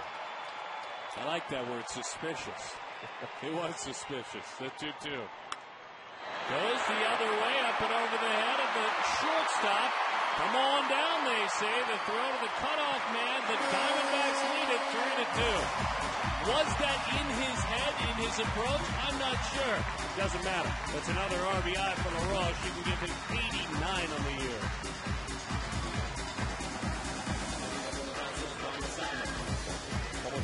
That unintentional walk comes back to hurt. It's a 12-6 curveball. Down and away. He didn't roll over the top of it. He made contact with it. Served it out in the short center field. Nobody's out there. Beat the shift, base hit, and an RBI. So Bad Arnsberg out to have a conversation. We talked coming on the air about some of the guys that heard their names in the rumor mills, were mentioned as being called for. Everyone calling for LaRoche, and Rumors that Drew may be moved. Kelly Johnson might go.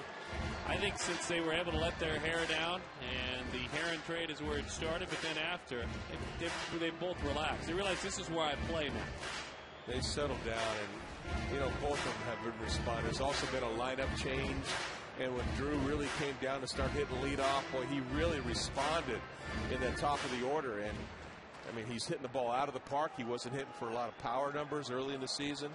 Started driving the ball out of the park and making contact. You can see his confidence has grown dearly, and LaRoche has just been on fire. He's just been torrid. So Kelly Johnson as well, as that one is blocked up. Kelly a night off. Now, Kirk Gibson, the way he manages, this isn't a night off because Kelly Johnson is 4 for 26 against Myers. Because his good buddy Adam LaRoche hadn't done much better coming in. It's a physical night off, kind of a mental night off to follow up after an entire day off. And then he'll probably be back in there every day the rest of the way. That's what I love about Gibby. One of the things I like is that he will say, well, you got bad numbers against him. That means you owe him. Not because you have bad numbers, I'm going to sit you. No. Because I want a better matchup. It's because, all right, you owe him. Go out and get him. Don't forget to shop online at dbacks.com. Browse from the largest selection of T-shirts and hats and jerseys and more. Visit the official online shop at dbacks.com. That extended corner, 2-2 the count. Now Upton, not necessarily a night off. It's a precautionary final night off. He's available to pinch hit. Tweaking that shoulder a couple of days ago, swinging.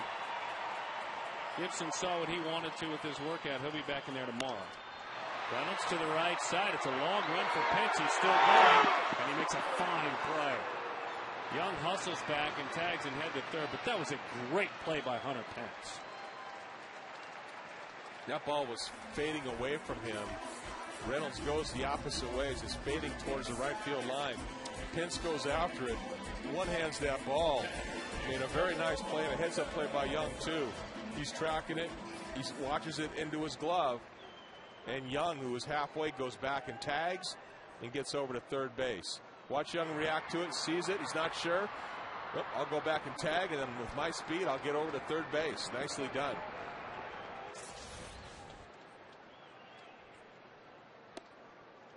Slider in at the kneecaps of Miguel Montero. Amica Insurance brings you the hit zone. Pitched away quite a bit as Miggy. And when he's right, he can hurt that pitch away. When the 300 Miggy shows up, as I say, the guy that becomes the 300 hitter, he likes that pitch out over the plate. He drills the ball to left center field. Every once in a while, he likes to lift and separate, tries to hit the ball out of the park. That's where he gets himself in trouble. He's have some pretty good names over there on radio. The 300 Miggy, I like that. You like that What is one, he called, Kelly? What we call 3-2 Kelly? 3-2 Kelly, I like that as well. A lot of 3-2s. Bouncing ball there to make the play is Kepincha. Jeff throws in time for the out, but a nice inning by the Diamondbacks. RBIs by Young and LaRoche. 3-2 is the score.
ready to go.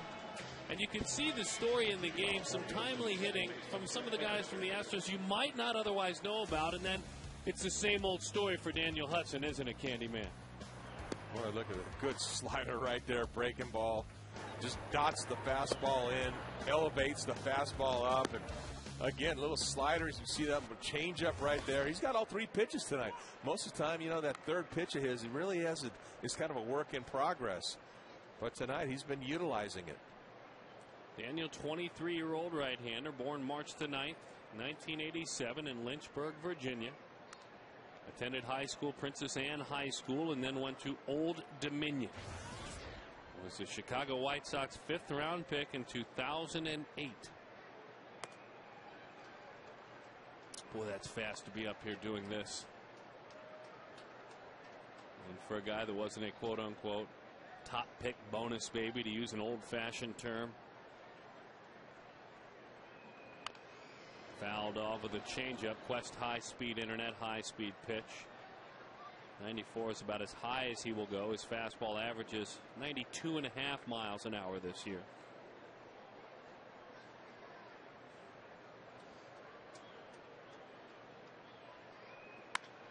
Bouncing ball, Drew ranging to his left. Swoops in, gobbles that one up, and fires on in time. And when I see a play like that, I remind myself that I officially take Stephen Drew for granted. He is just so solid fundamentally out there. He gets a nice little jump on the ball, reacts well, anticipates well, and it just seems like he's always in the right, position to be able to make a good fundamental play. So now Chris Johnson. Changeup gets a swing and a miss. 0-1 the count. As a hitter, when you see the changeup like that, you're sitting fastball for that first pitch, so you got to gear up for a 94. And all of a sudden he pulls a string on you. You have to take a step out. And then a slider, and it's a fly ball, and it's belted. He's there! He's got the baseball! He caught it right there, too. It looked like at the heel of that glove and held on to it. Chris Young, an over-the-shoulder catch. You got to be kidding me. This guy is so athletic. I mean, some of these catches that he's made this year would make Willie Mays proud. A nice catch over the thing, shows athleticism, jump up on the fence. But look where he catches the ball. Right in the heel right there. Not in the web, but in the heel, and he holds on to it. And that for Daniel Hudson will probably cost you a steak dinner. Meantime, Wallace goes after the first pitch. Racing back is Abreu. And he is unable to get there. A Texas leaguer. That a play a moment ago by Young, our Chaz Roberts air conditioning cool play. No cool plays on this one. And I don't think anybody could have gotten there anyway. So Brett Wallace with a hit back in Arizona, where he did so well as a collegiate at ASU.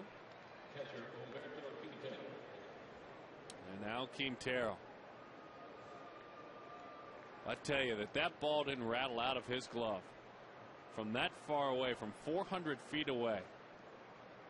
So many moving parts, and yet he held on to it.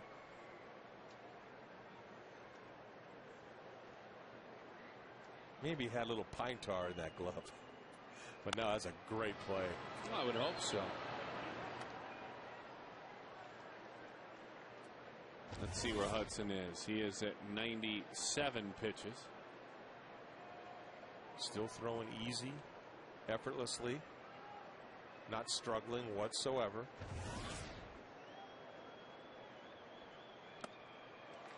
Oh, and 2 the count. He has gone over 100 as a Diamondback 5 of 9 times. He has reached 110 pitches.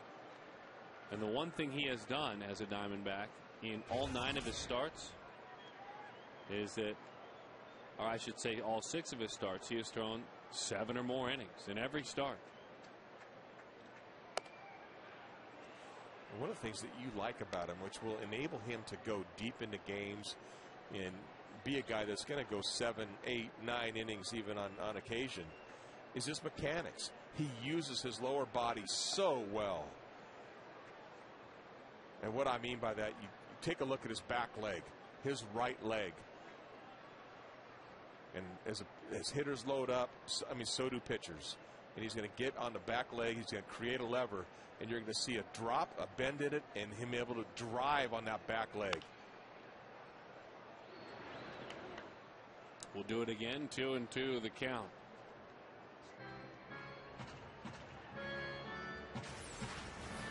And watch this back leg right here. See it drop down, that knee getting close to the ground. Remember seeing one of these old pitchers like Tom Seaver? That back knee actually gets dirty because they're dropping so low to the ground and driving off the pitching rubber.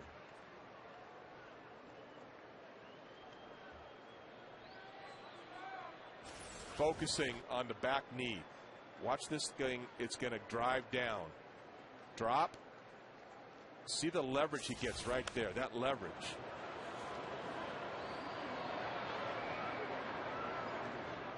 Quintero continues on as we watch Hudson give all that he has.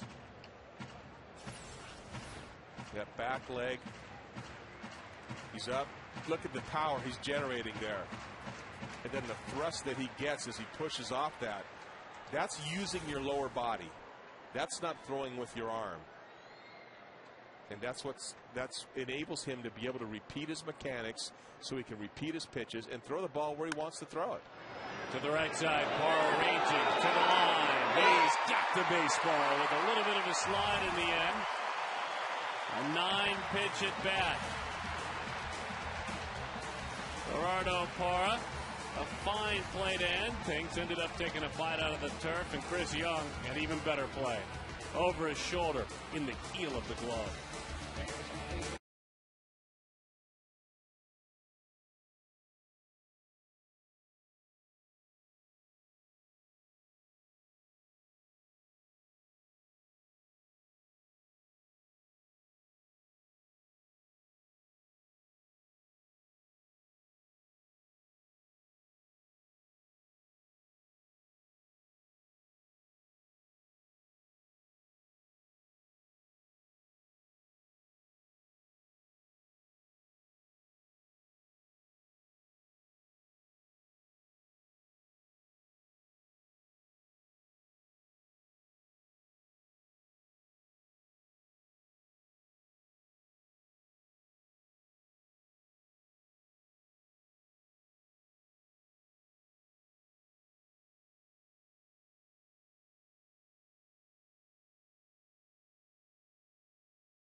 He was up reflecting on his grand slam. Besides Brandon, named the only 2 D-backs rookies to hit a grand slam. That's a very good question. How about Travis Lee? Is he one?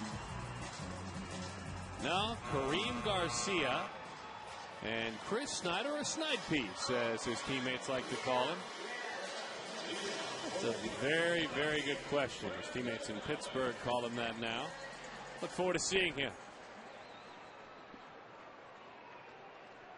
And Kareem Garcia, of course, the other player in the Luis Gonzalez team. Traded to the Detroit Tigers. One-time phenom for the Dodgers.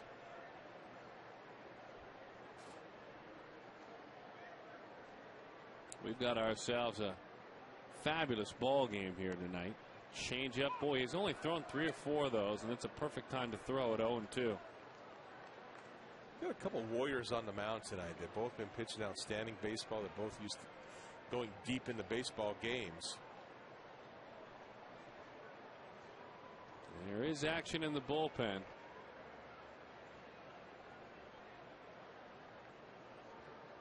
Let's bring in Mark McClune. Mark, what do you have for us with a thought on Brandon Allen? Well, yeah, you told the story earlier about how much Brandon Allen was liked in Reno, and just another story from Reno before Brandon Allen came back to the big leagues on Wednesday. Before he left, he actually had a conversation with Mike Hampton, who is making his first appearance in a Diamondback uniform tonight. Mike Hampton told him of Allen going back to the big leagues, go up there, think you belong. You're a big, imposing hitter, and most importantly, have fun. And you can definitely see it on Brandon Allen's face. Not quite as wide-eyed as he was when he made his major league debut against his hometown Houston Astros just about 53 weeks ago.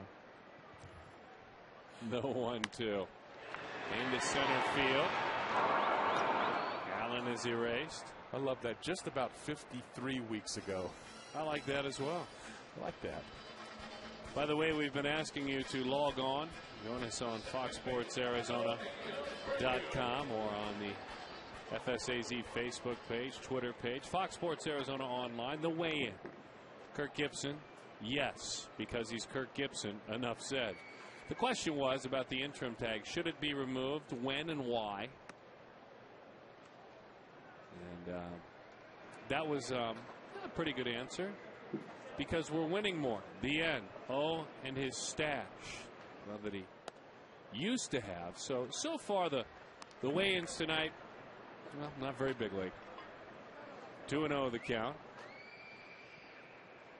He's got some big league decisions to make over the next month or so. A lot of evaluations going on even right now. 2-1 the count. There you go.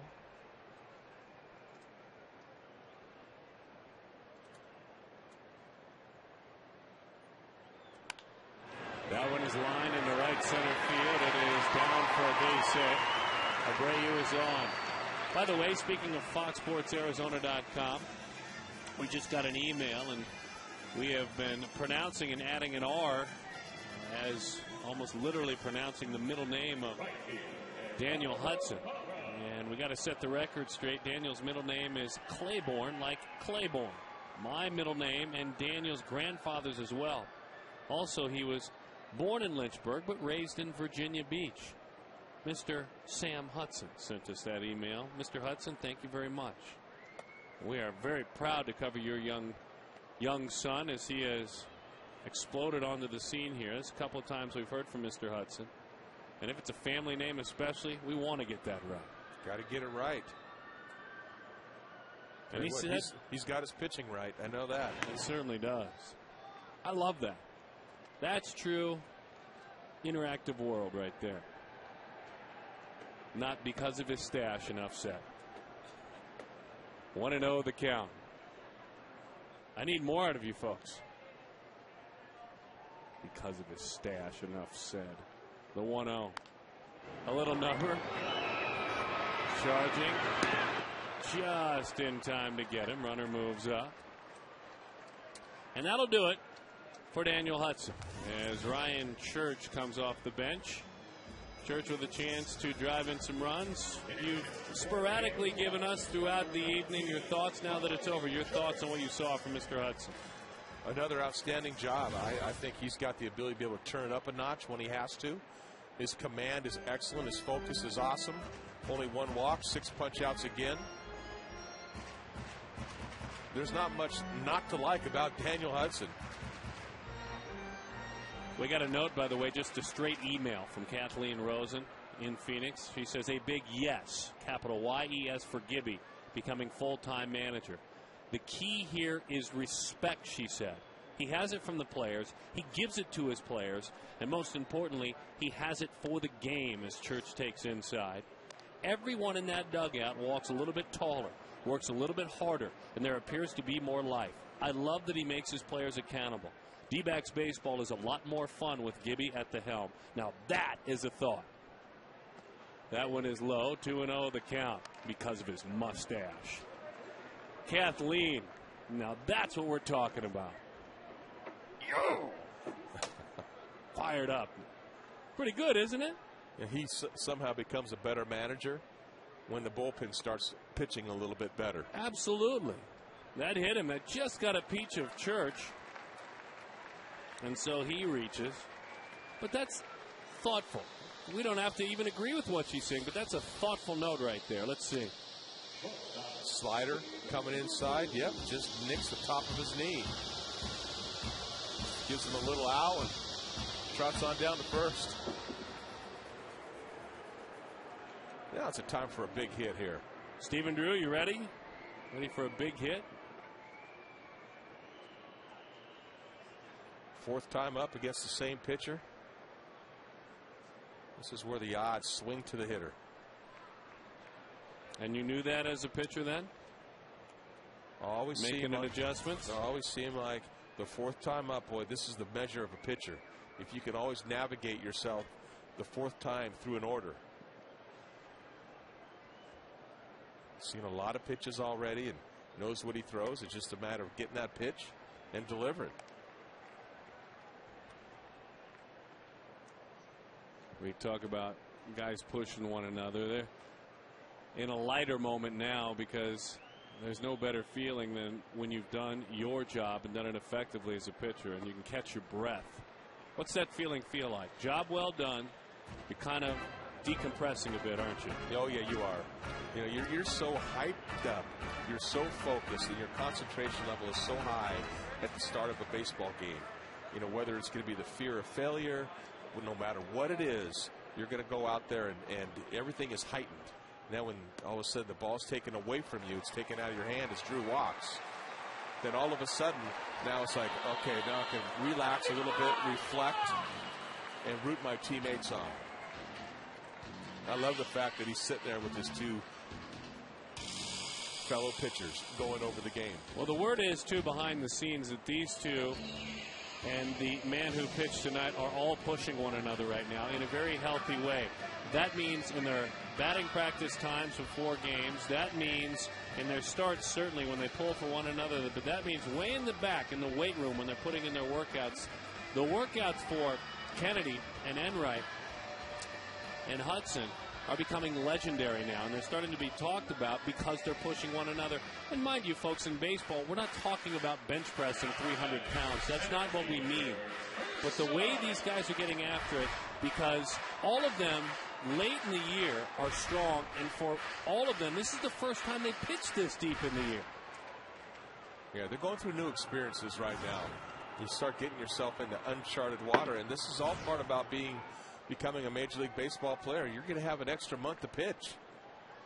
You know, that's more innings, that's more starts, it's more games, it's more everything.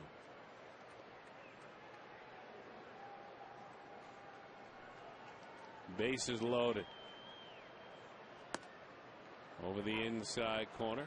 0-1 the count. Just got a note here from Jeff in Phoenix. He says, please keep Gibby. If we don't, the Dodgers will.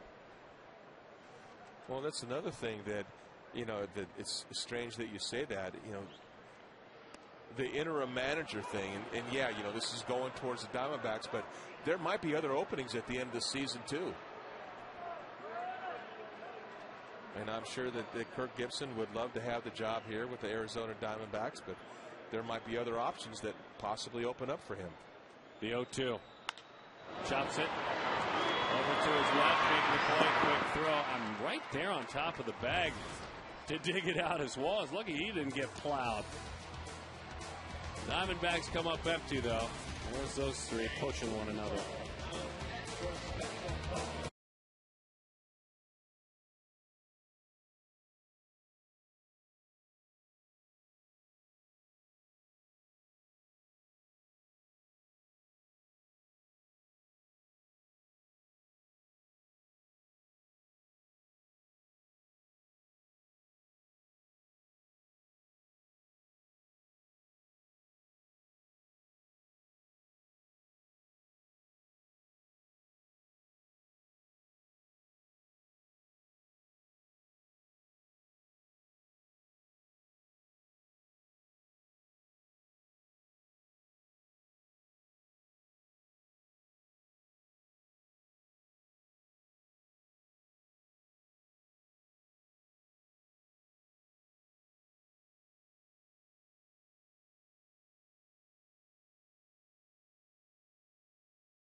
Farm. The Reds still with the lead of 7 games on top of St. Louis. 7 games despite what occurred. Minnesota leading Texas 4-3. Now that is a good one.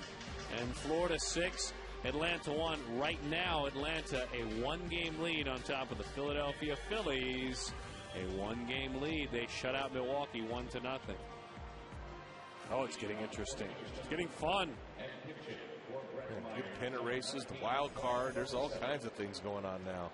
I'd like to say hello to all our fans in Jerome that are checking out the game, as well as Prescott, of course. There is Prescott, Yavapai County Courthouse, and in Fountain Hills, for that matter. And our good fans in Yuma. New Mexico. 0-1 the count.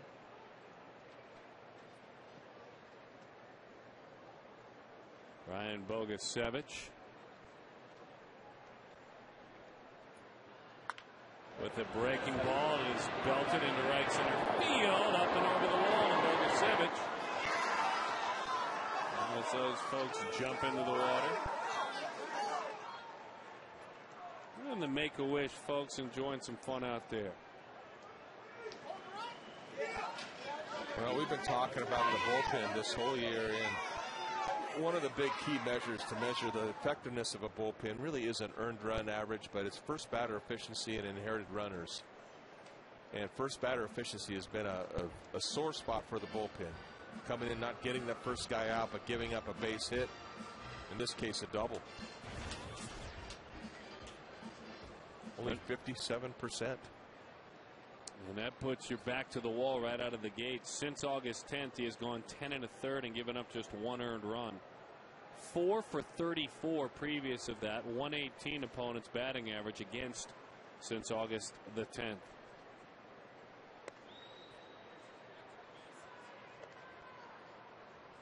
And that right there is the first extra base hit he has given up in his last 9 games. You see how the bullpen is piecing things back together for the Diamondbacks. Well, he wanted to call it. A little buckle there behind the plate, but Cooper saw it outside. 2-0. Well, you know, Michael Bourne is certainly excited that he's not facing Daniel Hudson. He had a tough time against him. First big league hit for that young man.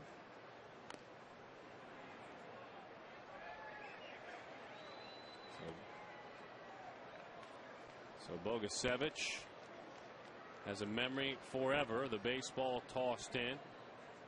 Young man who was having a great year in Round Rock, hitting .277, 13 homers, 26 doubles. And trying to get that ball back in. It's waterlogged. Why is your first hit so heavy? Hot shot, base hit, right field. They will stop the runner at third. And nearly overthrowing the cutoff man was Parra. Fortunately, a little bit of ups there for LaRoche. You know, we mentioned a little while ago that when you come out of a game as a pitcher with a lead, you sit there, it's almost like you relax a little bit. Job well done, talking to your fellow pitchers, until this happens. And you start to see your lead and a possible win start to slip away. And going through situations like that, I am telling you, that is a gut-wrenching feeling. By the way, for Bourne, that base hit gives him a 12-game hitting streak. That's his career high.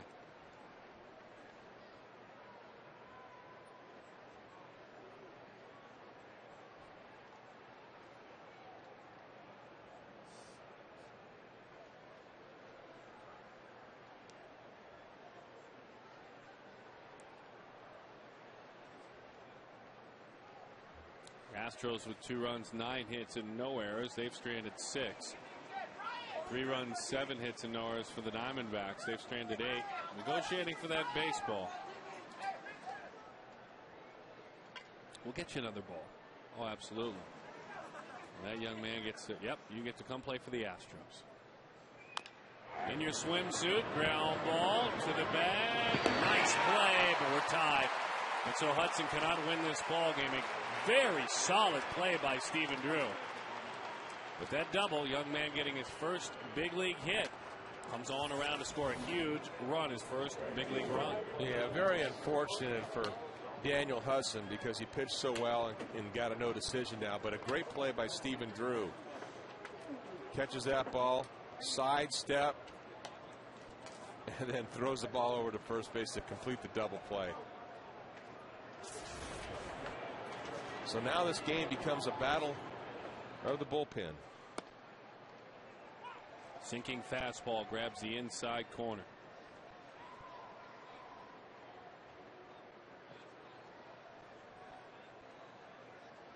Hunter Pence, the University of Texas in Arlington, was the Astros' second-round pick in 2004.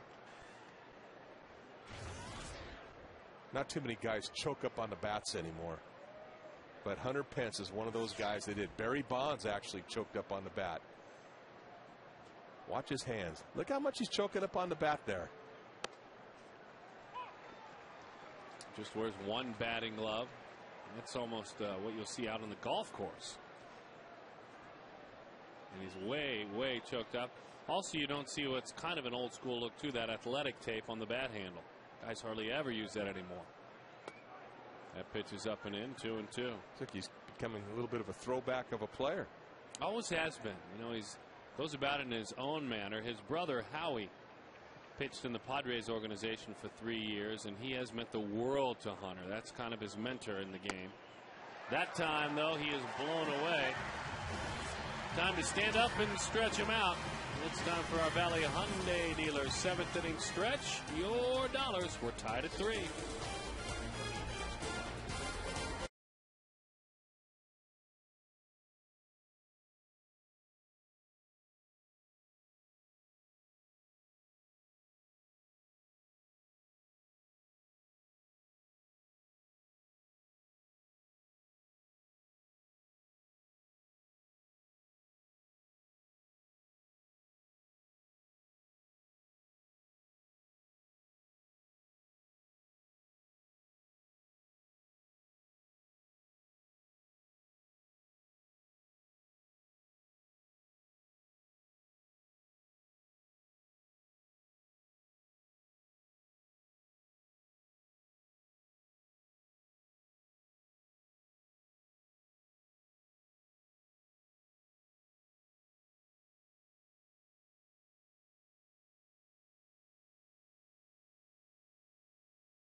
You know, I've talked about this many times, pitching without necessarily your best stuff, but still surviving. Is that what Daniel Hudson did tonight? We've grown used to seeing Daniel go out there, throw 7+ and totally dominate the opposition. Tonight, he didn't have his best stuff.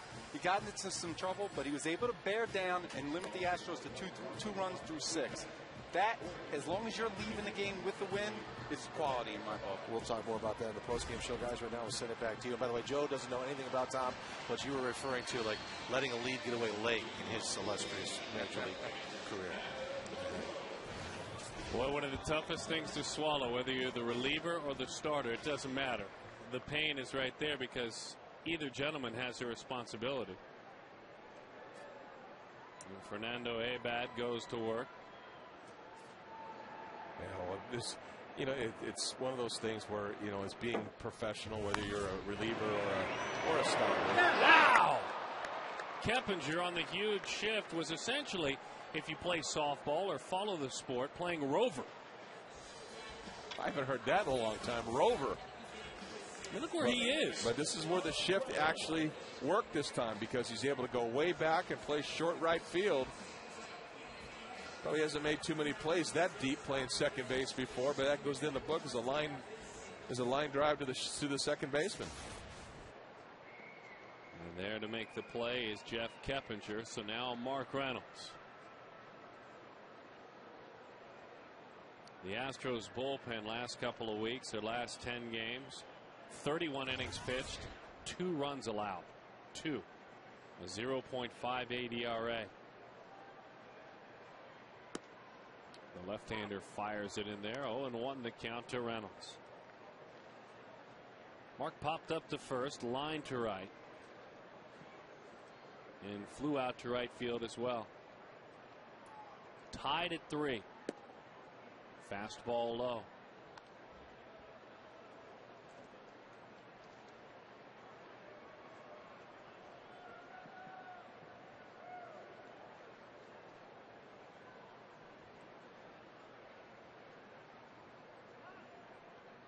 Time is called. He steps off.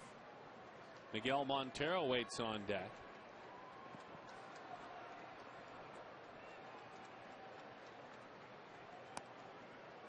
That one is away. 2-1 the count to Reynolds. Battle of the bullpens now, and both of these bullpens have been much more respectable of late. Outside, Reynolds patiently awaits. They continue to nibble. Mark has 73 walks this year. Well, he's just a good matchup for Mark Reynolds, and he's got himself into a good hitter's count right now. Sitting on a fastball. That's it. If you get it, let it go. Boy, he did not give him a fastball, did he? No, he didn't. Dropped the curveball on him. 73 miles an hour in that offering. And actually a very good take by Mark Reynolds, not hacking after it.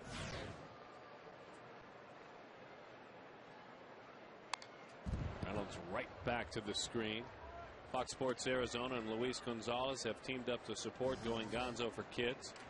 The D-backs are offering discounted tickets to games on September 6th, 22nd, 26th, where $5 from each ticket goes to the Boys and Girls Clubs of Metropolitan Phoenix. Go to dbacks.com/gonzo to pick up tickets.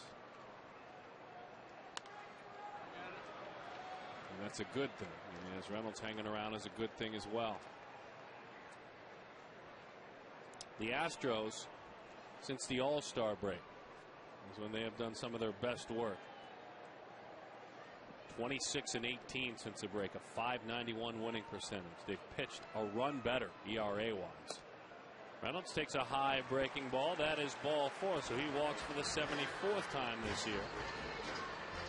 Well, that's a nice at bat by Mark Reynolds. He worked him. He saw some pitches.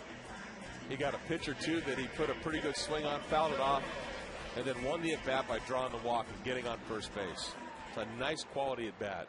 Let's take a look at our Mass Mutual Financial Group in-game box score. Top of the order, getting some help from the bottom of the order as well for the Diamondbacks. And Reynolds with an offer, but a big walk as we just mentioned. Fastball is fouled off and into the seats off the bat of Montero. 0-1 the count. For all of you joining us tonight after Arizona, the Wildcats beat Toledo 41-2. Glad to have you with us. Don't forget ASU tomorrow right here, 7:15 against Portland State. 3-3 is our score. That one is belted down the line. And if you're just joining us, Stephen Drew, he singled. Eventually came on down with that Adam LaRoche RBI in the first, and then a couple more RBIs by Young and LaRoche again in the 5th inning. RBI single Jeff Keppinger in the 4th. Another single in the 5th, Michael Bourne. And then a run scoring on a double play ground out in the 7th, Angel Sanchez. But Daniel Hudson was great. Good defense today for the Diamondbacks as well. 1-2 the count. Well, you start to get to this part of the game where the sparring match is over, and now it's time. You're in the late rounds, and this is the time where whoever plays the best baseball is going to win, and really whoever pitches the best is going to win right now. Battle of the bullpens.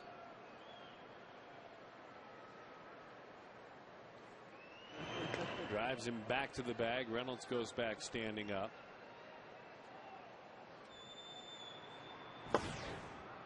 Wilton Lopez gets hot. Right-hander. Montero out front. Pops it up. Long run for Bourne. And he is there to make the play for the second out.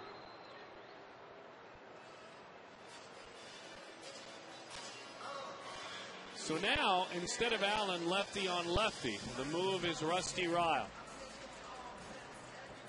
Allen gets called back. Rusty gets the assignment. Gibson liking that matchup better.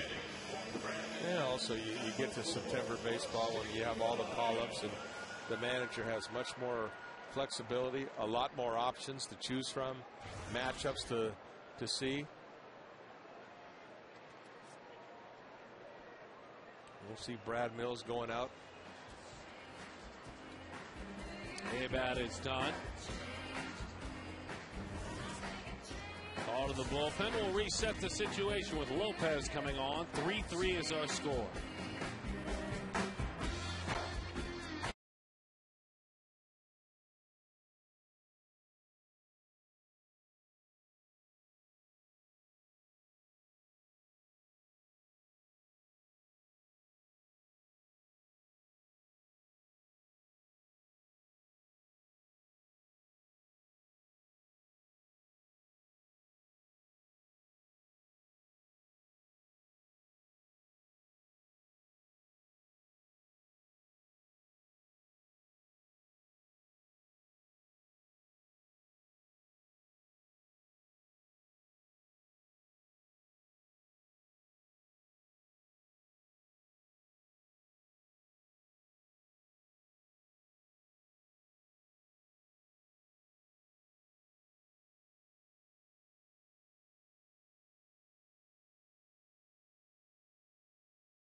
Well, a couple of the regulars ready to pinch hit. Kelly Johnson, Justin Upton. Upton playing only in the first game of that Padres series, missing the final two with shoulder problems and a swing.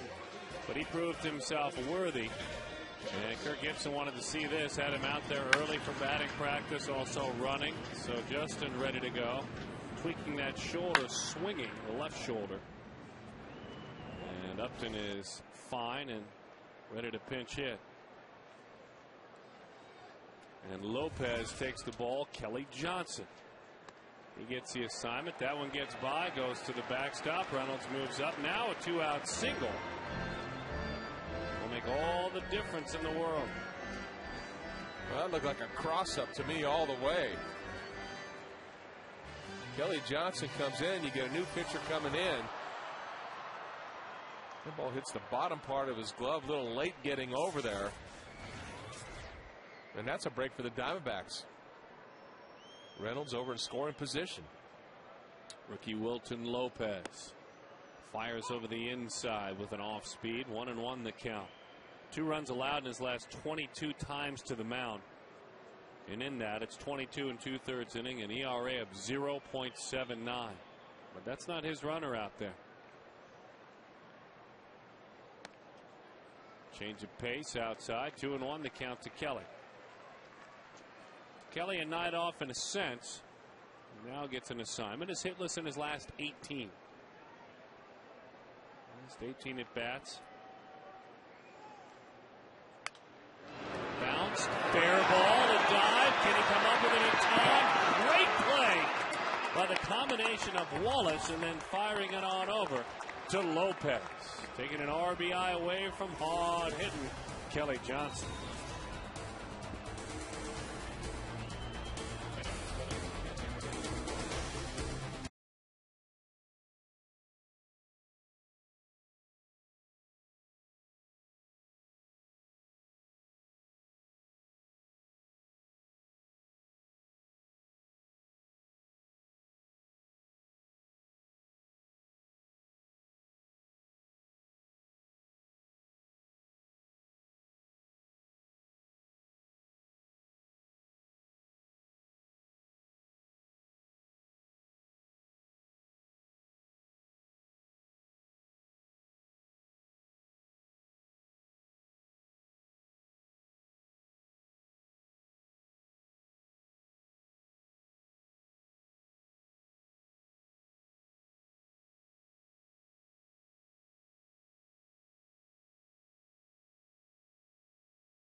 Fox Sports Arizona proud to partner up with ASU Athletics and KTAR, and the Sun Devils salute to our troops. For every ticket purchased to the ASU game against NAU on September 11th, a ticket will be donated to the Veterans Tickets Foundation to allow an active duty member of the military, veteran, or their families to attend the game. 480-727-0000 or the sundevils.com and enter the promo code HERO. Again, sundevils.com, enter the promo code HERO. Kelly Johnson is at second base. 0-1 the count on Carlos Lee. As that one is a bouncer. Aaron Heilman is on the mound. Carlos Lee is erased. Ryan Roberts is in left field now, by the way. We were talking about our poll earlier when we mentioned the great cause of Sun Devil football. Well, professional football is your favorite. So you are looking forward to the Cardinals this season, and you might play fantasy football. All right. 22% of you say, nope, not interested. 22 don't care. Baseball fans. They hibernate when the baseball season ends. The 0-1. Breaking ball from Heilman. There's Ryan Roberts out there in left field.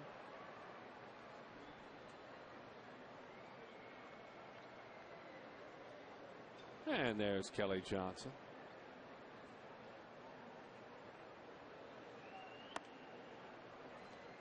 It's interesting when you watch the batting stance of Keppinger. You see a lot of different stances. And the one thing that you look at him, his front foot way in the bucket. But what that does, it enables him to stride towards the ball. It's not where you start, it's where you end up. Changeup has him out front, and Keppinger grounds out 5-3 if you're scoring at home. So that wide open stance there. He's not able to net him a base hit. Heilman doing a nice job now. We talk about the importance of first batter efficiency. He got his. Now he's got 2 outs and nobody on.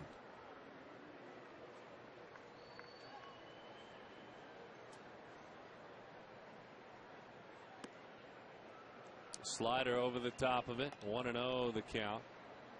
There's the Disney girls. Looks like they're back for more. So Candy, I don't know if you've noticed, they wear the Disney gear. They love coming to the ball game. I guess you can wear whatever you want if you're a Diamondbacks fan. 1-1, or you know what, a baseball fan, and they have chosen. So I call them the Disney girls. They got their D-back shirts on. They've actually adopted that name.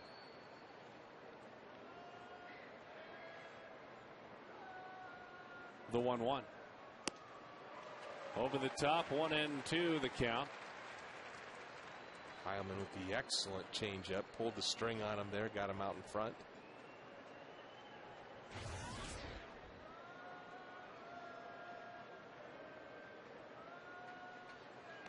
That pitch is low and inside. If you remember earlier this year, the Diamondbacks took 3 of 4 in Houston at the start of May.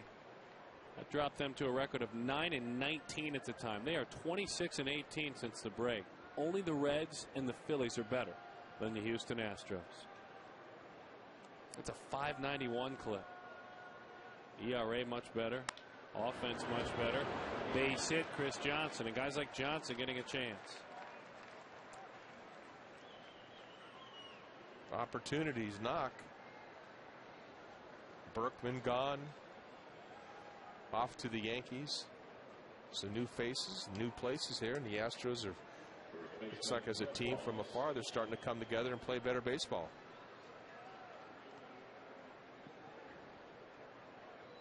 And the Diamondbacks have not had that much sustained success, but they've had plenty of it. Their success started about August the 1st.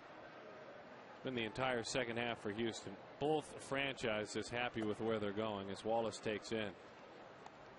1-0 the count. You think about winning games if you're Houston. In the second half, you're scoring a run more per game. You're giving up a run less per game.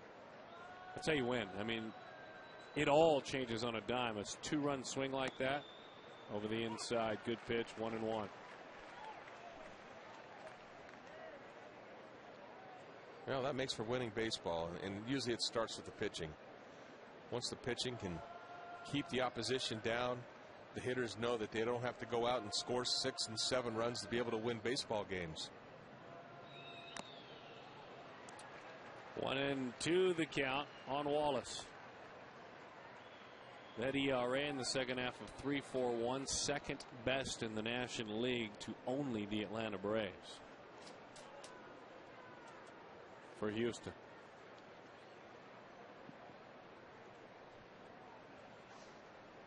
One and two.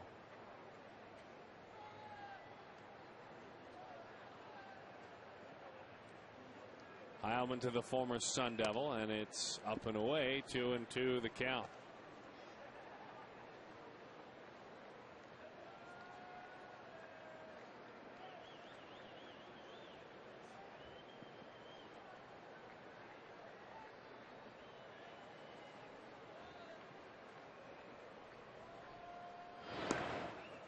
Driven back to the bag. So in June of 08, chosen first by the Cardinals. The Rockies sending Matt Holliday to the Cardinals. He has moved to the Rockies. The Blue Jays sending Michael Taylor to the A's, acquiring Wallace, who was just in a trade earlier, as that one blows by him.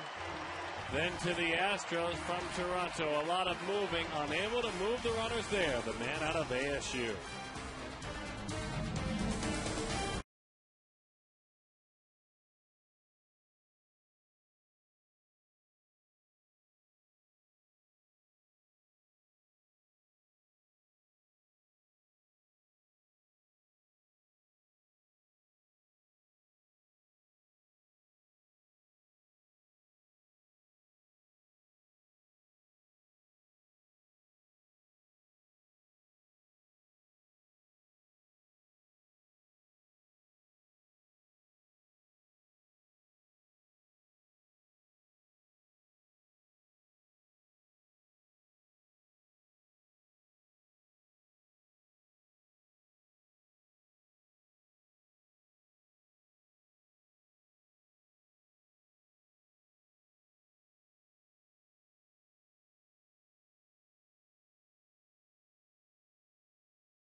Well, you got a lot of hits in that hit column and nothing in that errors column. The defense has been stellar. Not only the routine plays being made, but Candy, the plays made all over the diamond. Yeah, I mean, defense and pitching really been the name of this game. Young with a great over-the-shoulder catch. Parr with a nice little diving catch out in right field. Keppinger jumps up. A nice play on a ball on Kelly Johnson. Looked like it might have been an RBI. Wallace with a great play over to his pitcher. I mean, defense has been stellar tonight. So now Ryan Roberts. First pitch swinging. 5 of 27 in the major leagues this year with a double and 3 RBIs. Roberts 265, 11 home runs, 55 batted in AAA Reno. 1-1 the count.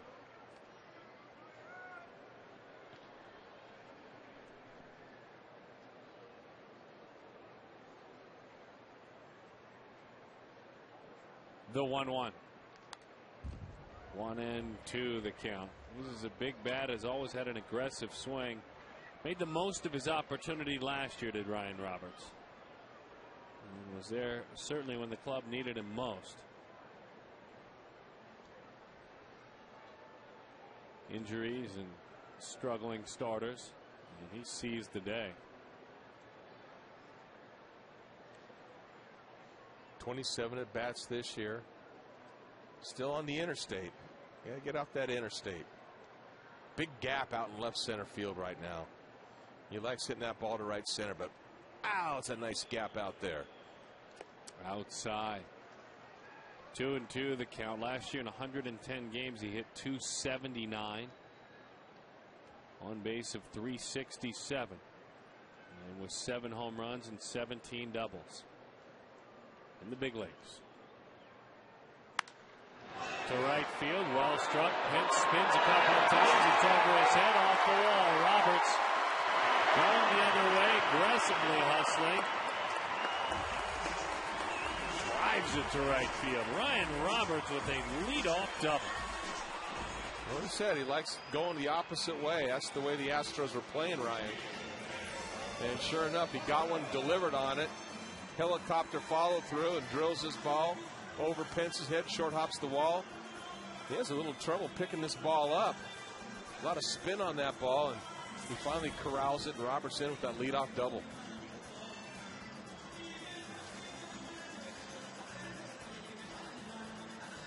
Now you got to play, get him on, get him over, get him in baseball. You got him on with a great leadoff double. Now, fundamentally, you got to do the little things to win baseball games. Imperative right now for Parr to get him over to third base if he doesn't drive him in. Got to have a productive at bat here. Takes that one the other way. Pull that ball, see if he can get him over. Arizona has won 6 of their last 7 baseball games. Houston understands that kind of recent success, doing a very similar thing. The 0-1. Right back to the middle of the diamond. He just got him over.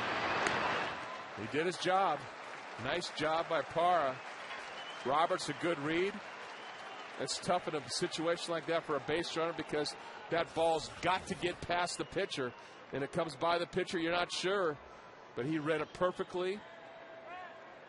So a nice job right now. You're halfway done. You got to get him in now.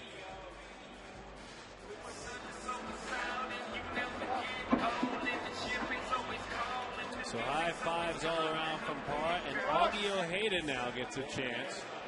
But there have been very few opportunities like this for Augie Ojeda this year. A chance to win the ball game for his team.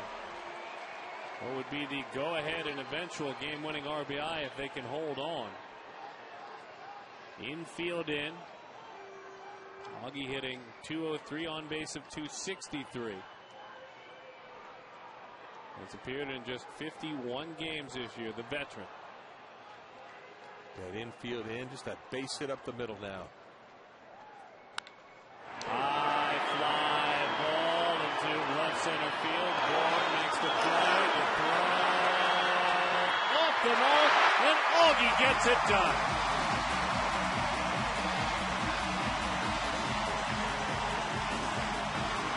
You had to send him right here.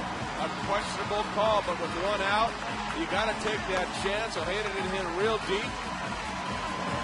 And Bourne tried to airmail this ball all the way home. It was a little lollipop throw, and Roberts gets in there with the go-ahead run.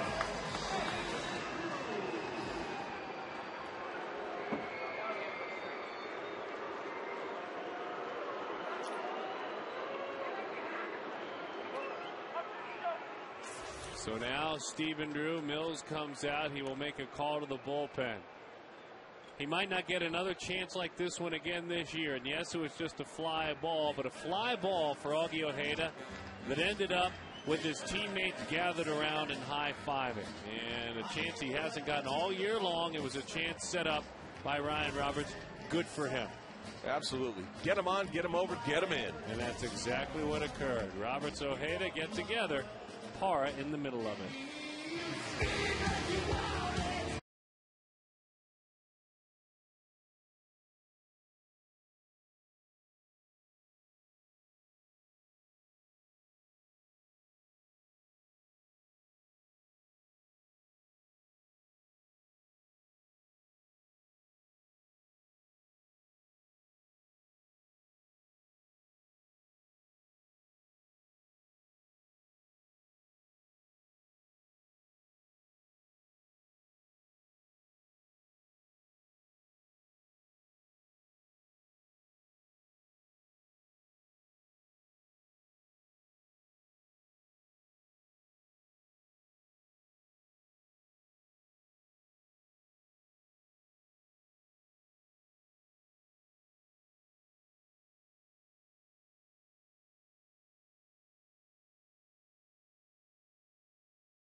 6th inning, 2 outs. And for these Diamondbacks, on the left side of your screen, look at get down, says Stephen Drew. And he's waving him away from the catcher as well. Not only down, but away from the catcher. And that's the key.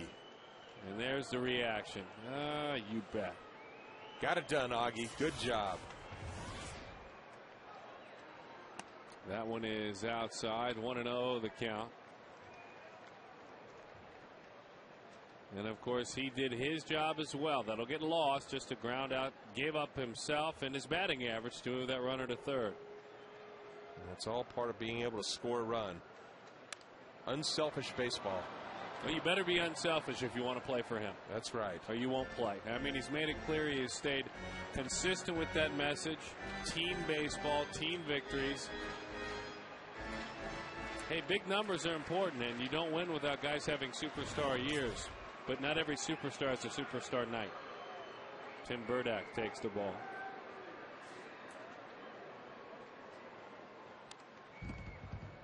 And there is a new sign above the Diamondbacks employment office for ball players. Selfish players need not apply. And that has been a standard and consistent message from Gibson.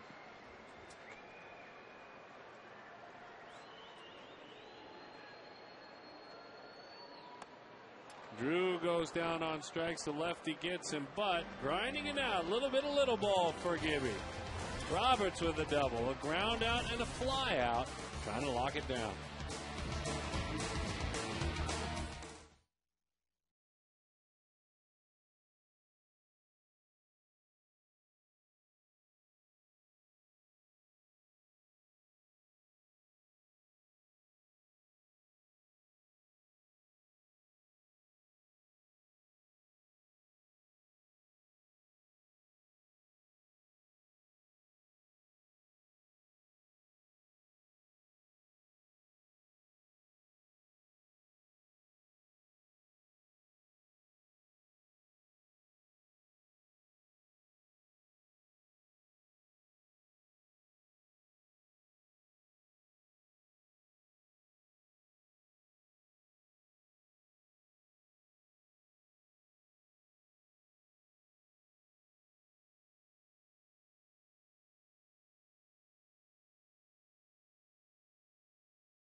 Southwest Airlines. Visit southwest.com. Grab your bag. It is on Quest High-Speed Internet. Blazing fast speeds that won't burn up your wallet. Your Valley Hyundai dealers. Time for the 7th inning. Stretch your dollars. Visit valleyhyundaidealers.com. Juan Gutierrez goes to work, and for Gutierrez, his first 21 appearances, as forgettable as a pitcher has ever had in the major leagues. An ERA of 10.31 since then. 26 games since. It's been coming down and down and down. In his last 27 innings, his ERA is 3.00, and the home runs have gone way down as well. Boy, that was the crushing point for him. 13 home runs that Juan has given up this year. Late in the ball games, those just kill the team. They suck the life out of the team. But he's made a nice little turnaround, and he's got himself a nice little run going now. So the hard-throwing right-hander. Chance to lock this ball game down. Venezuelan-born Jeff Blum's been at it for a long, long time, switch hitter. And he takes an off-speed pitch that stays high. 0-1 the count.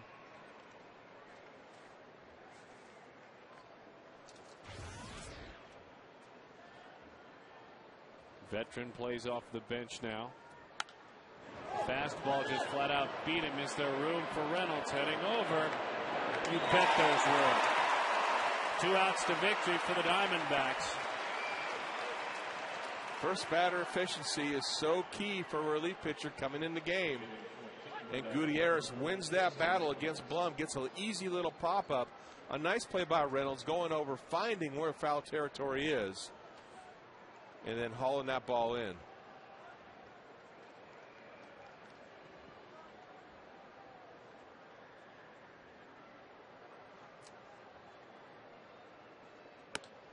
Over the outside corner, it's strike one.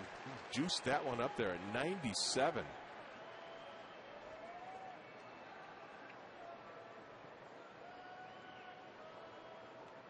Jason Michaels, the veteran. Swing and a miss. Don't forget, see what Anthony Gimino says about U of A's Rose Bowl chances. Visit us online at foxsportsarizona.com, dedicated to the Arizona sports fan, and thoughts and sound from tonight's game as well. foxsportsarizona.com. 0-2 the count to Michael. 7 home runs. Hitting .252. Definitely thunder off the bench. Lines it to left. Roberts is there. 1 out to victory for the Diamondbacks. Boy, did he get away with the pitch there. 0-2, hung a curveball. And luckily for Juan Gutierrez, and luckily for the Diamondbacks, this was hit right at Roberts. Got underneath this ball. Instead of rotating down, it's rotating a little sideways, and he nailed that ball, but right to the left fielder.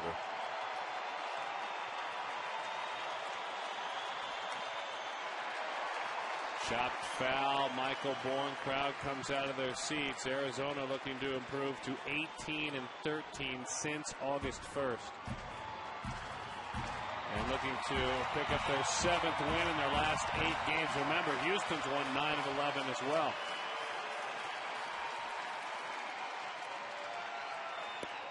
Oh, 2 the count. Lively sinking fastball. Well, it certainly was at 95 miles an hour. You got to make a better 0-2 pitch here. I think he's going to drop the curveball, but drop it on the dirt.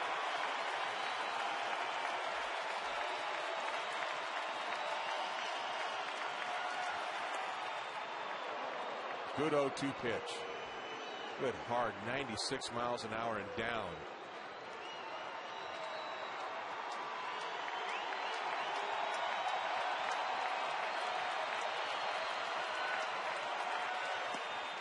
Just off the plate with a slider. 2-2 to the speedy Bourne. This is where you want to end the at-bat. Don't want to get to 3-2.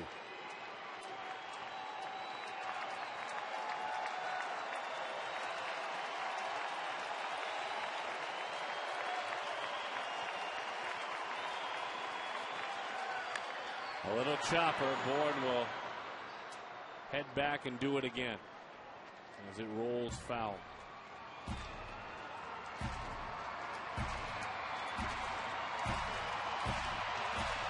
Struck out looking twice, grounded out to first, and then single. Hudson will not win this ball game, but he certainly pitched well enough to win it. Another great start from Daniel Hudson. 6 innings, 2 runs allowed. The 2-2. Low. Boy, what a solid take that was. How he took it, I'm not sure. Another good hard 2-seam fastball. Over the plate, but down. Bourne was locked in on it. If he throws his breaking ball here, you got to throw it for a strike. Don't miss with it. Well, I said a moment ago how he took that pitch. I'm not sure. How he tipped that pitch, I'm not sure. Putting it bad on him, isn't he? I agree with you. That ball was down. It was off the plate. It had life to it. That ball, the very end of his bat. So another 3-2 pitch. Bouncing ball, ranging his groove, fielding, throwing, not in time. The tying run is on, and Michael Bourne with 44 stolen bases. With his speed, he's in scoring position right now from first base. And he just got that ground ball at the middle. A nice play by Drew. He hustles to get that ball over there. The transfer is perfect. The throw is good. Nice stretch by LaRoche, but speed wins out there. Only Ichiro has more infield hits since 2008. Only Ichiro. And no one has more stolen bases since 08. He's got 146 of them.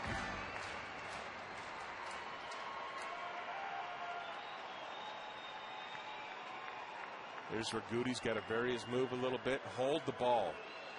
Biggest thing is stopping the running game is being able to hold the ball as a pitcher. Fly ball into right center field. Carr is chasing. There is Young as he calls him off, and the Diamondbacks win it. So Arizona has won 7 of their last 8 ball games since August the 1st. They're 18-13, and they are getting all sorts of contributions from all over the place. The decisive go-ahead RBI tonight comes from Augie Ojeda scoring that man, Ryan Roberts. He is our APS Energy All-Star. You don't win this game without a double from Roberts, do you? No, and I love the way the game ended. It's a classic get them on, get them over, get them in. They executed. They did the little things. They played great defense. They got great pitching, and they won the game. Boy, a lot to lean on when you're speaking of the Diamondbacks of late. Again, winners of 7 of their last 8. Let's talk about it more for about the next half hour. It's our post-game show. Todd and Joe have warmed up in the pen. They're ready to roll. All right, guys.